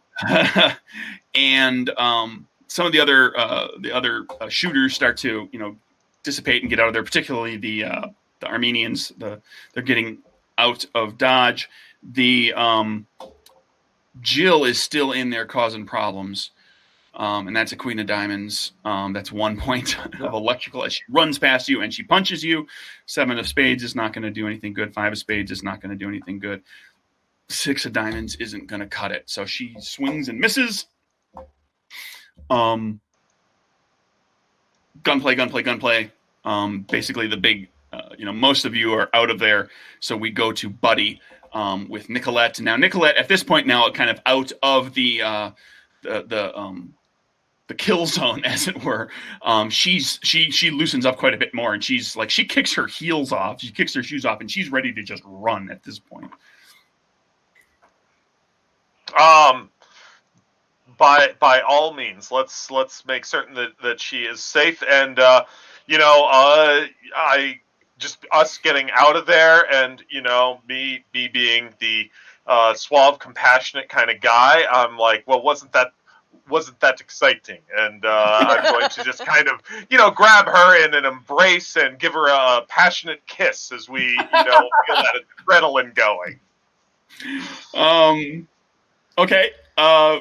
Cut to Abe with his lady love. Yes. Who, by the way, I couldn't help myself in the interim. I went up and looked her up at camera and went, oh, she prefers women. Abe doesn't know. He picks up on no signs. Yeah. Completely clueless. Yeah, she's dating Lucky Luciano right now. Yeah. Like who is a woman. But yeah, whatever. That doesn't mean she's not bisexual. Oh. So yeah, Abe, what are you doing? Basically, the pyro guy and the other Armenians, they look like they're trying to get out of there. I haven't. Jill has taken a shot. She's actually bleeding. Like in hanging around in here, she's gotten shot. So she looks like she's starting to kind of look around. Like, where's a door? I haven't attacked her once, and I know I can't outrun her. So it'll be like looking at it, I said, look, I know you'll want to finish the job. You also know I'm a man of my word. Week from now, we'll do 10 rounds at Mickey's gym.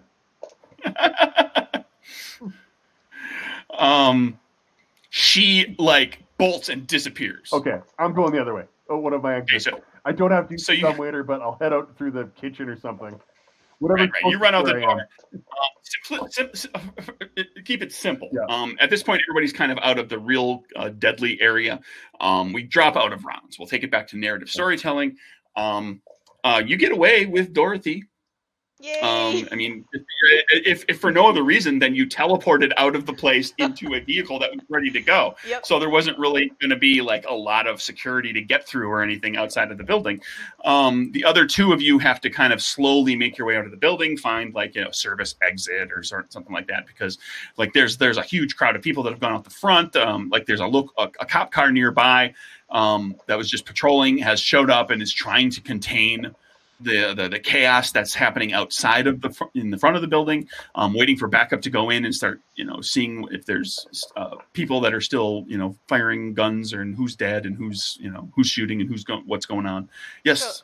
So there is one other thing though that I needed to do, which was I needed to teleport myself back into the bathroom and let the 2 lovebirds go to the designated location, and then make my way out from there, because the point is that we need to make certain our fingerprints aren't on it. So I'm going to come back into the bathroom, and then I'm going to stand watch with Josephina at our barricade. Okay, well, go ahead. Tell me how you get out of there. Then what's like this? This Out is of the the point where bathroom? we're almost in Okay. epilogue mode here. Like you've accomplished what you intended to Mhm. accomplish. So, like, what? How do you get her to open the door? What do you do? How do you get out? When the If you gunfire act starts to. quickly, you can find a way out. Yeah.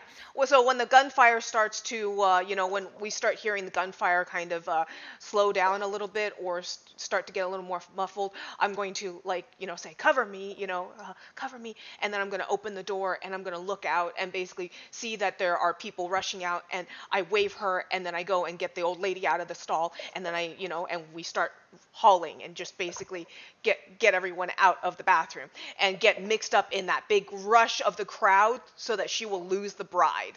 Well, she almost immediately is like flipping out, trying to figure out what just happened, because she goes back to Get to the get bride, Dorothy. and Dorothy's There. gone, and Dorothy's Yeah, lost and in the so crowd. she starts searching. She separates from you almost immediately, looking for Dorothy. She doesn't care about you at all. Yeah, that's fine. And so you're able to get the old lady out. Are you gonna Yep, get the old lady out. So you go find some other exit to get out with, and you save, like nobody in the group saved the child or the kitty or the puppy, but you saved the nice old lady who's hiding in the bathroom. I prefer the woman that I ended up with to the woman that the two of you ended up with. Yeah, everybody ended up with a lady at the end, right? Yep. I like to think I started to save legs. And so yeah, just basically make sure that in that loss of the crowd, Josephina's like, "Where the bleep did you go?" And exactly. So that's what we did. Okay, so the group of you the three of you get away from the hotel, and just kind of bleed into the night before the cops really get there and start kind of locking the place down. And you're all able to go wherever it was you were planning to go after all of this is done. I assume you had we didn't discuss it, but like if everything goes well, there's no reason you can't just go back to the Gold Rabbit. Exactly.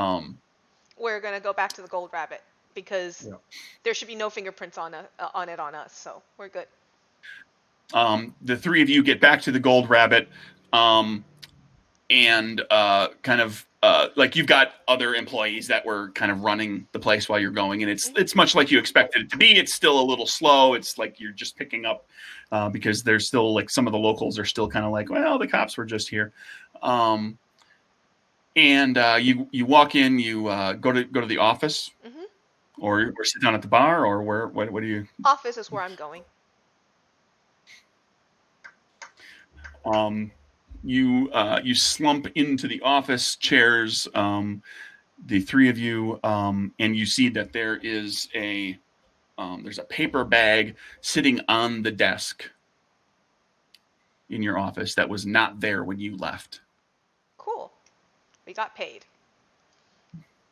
Fade to black, I guess. At that point, we're done. Are you going to look at it? We have to open that because that's true. Could Let's be a open it. horse head. Sure, I've seen let's movies open where it. it's not money, right? Sure, let's open it and make sure it's money. Let's open it and see what's inside. Inside is 3 sticks of dynamite with a lit fuse. I'm kidding. No, inside is $5,000. Perfect. And then we fade to black. That's awesome. Yes. And that's the wedding job, everybody. And like if this were if this were part of a campaign, then we've established, like this, some of this might come to bite you back in the ass again. Jill Darby is out there. There's a showdown coming. Nicolette is ever so grateful for you saving her life. You showed like great courage, and there's more to you than she thought there was. So maybe there's a relationship there. My dear, I have the bee's knees. It says so on my character sheet. Jade has a new grandma. Well, thank you very much for GMing, Craig. That was a blast. We are running a little late, but let's do really quick debrief on what you liked and such. So, Craig, why don't we start with you on your experience? What did I like? I liked everything about it because I love running this game. You guys were a lot of fun. Great characters. I was kind of nudging to get through the the planning stage. I kind of knew that was going to happen because that's the That's what happens with a leverage kind of game. There's always, like in leverage, it's always reveals of what the plan was. Like you get the reveals later, but when you're playing it, you guys actually have to go through the process of planning. And I knew that there was the possibility that would run a little long, and it did, and that's okay. And the role playing up front. But we got into like once we got there, like I just like, well, the easiest way to deal with this is just like bam, like something goes off and it just all becomes chaos. But hopefully. You felt that at least some of the plans that you put into motion and things that you set up for actually helped you, even though the actual quote unquote kidnapping, the escape, and everything was a relatively quick process once the planning phases were done. Yeah. So you definitely you got Armenians killed. I thought they were Albanians. Albanians, I think. I thought you said that they were Albanians. Well, I might have said Albanians. I meant to say Armenians. Okay. Armenians, you popped up really close to the end, and Albanians was earlier, and so I was like, wait a second, I don't know, but it doesn't matter that much. Either way, yep. What about you, Armenian. Kevin? I always have a blast hanging out with you guys, as you know, but Craig, fantastic system. I'll give you the highest praise I can, which is I can now, I was already there, but after having played with you, I cannot wait to for your game to arrive and get into my hot little hands to bust it out for my home group. We're going to have a blast playing this. Excellent. Brandon? I love the card mechanic. It keeps you thinking. I believe that you're the one that said that, in some games, people are rolling dice and nobody's paying attention. But when, it's cards going on and you're making that decision of press your luck, look for something better, do I burn a Moxie and hope that bad Joker doesn't show up, that really does come through. I'm looking at my stuff. I've got my whole discard out, and I'm like, I've burned 2 full sets of 10 up and a queen beyond that, but my deck is still really thick, and so I knew there was garbage left in here comparatively. We didn't see a single Joker amongst any of us. I know, that's too bad. Would have been cool to see. Yeah. And so I'm like, I've had good luck so far, but I know it's about to bite me if we keep doing rolls. So that pays off. I had a great time. It was a lot of fun, and it lived up to doing a leverage job here. So yes. And for me, I had a blast, as I already said. Definitely got the leverage feel. Love the deck mechanic. I think that the system is very fluid, very nice. I like the powers that I chose. I think I definitely went with that stealthy, roguish character pretty well, with the little bit of hidden authority in the background kind of feel. So I think it all came together pretty well, and I had a lot of fun. Thank you so much, Craig, for coming on and showing everyone. So it was a rogue, a bard, and a wall, huh? Uh-huh. That's what our group was. Well, thank you all for watching BWK. Have a great day. Bye, everyone. Bye, everyone. Adios.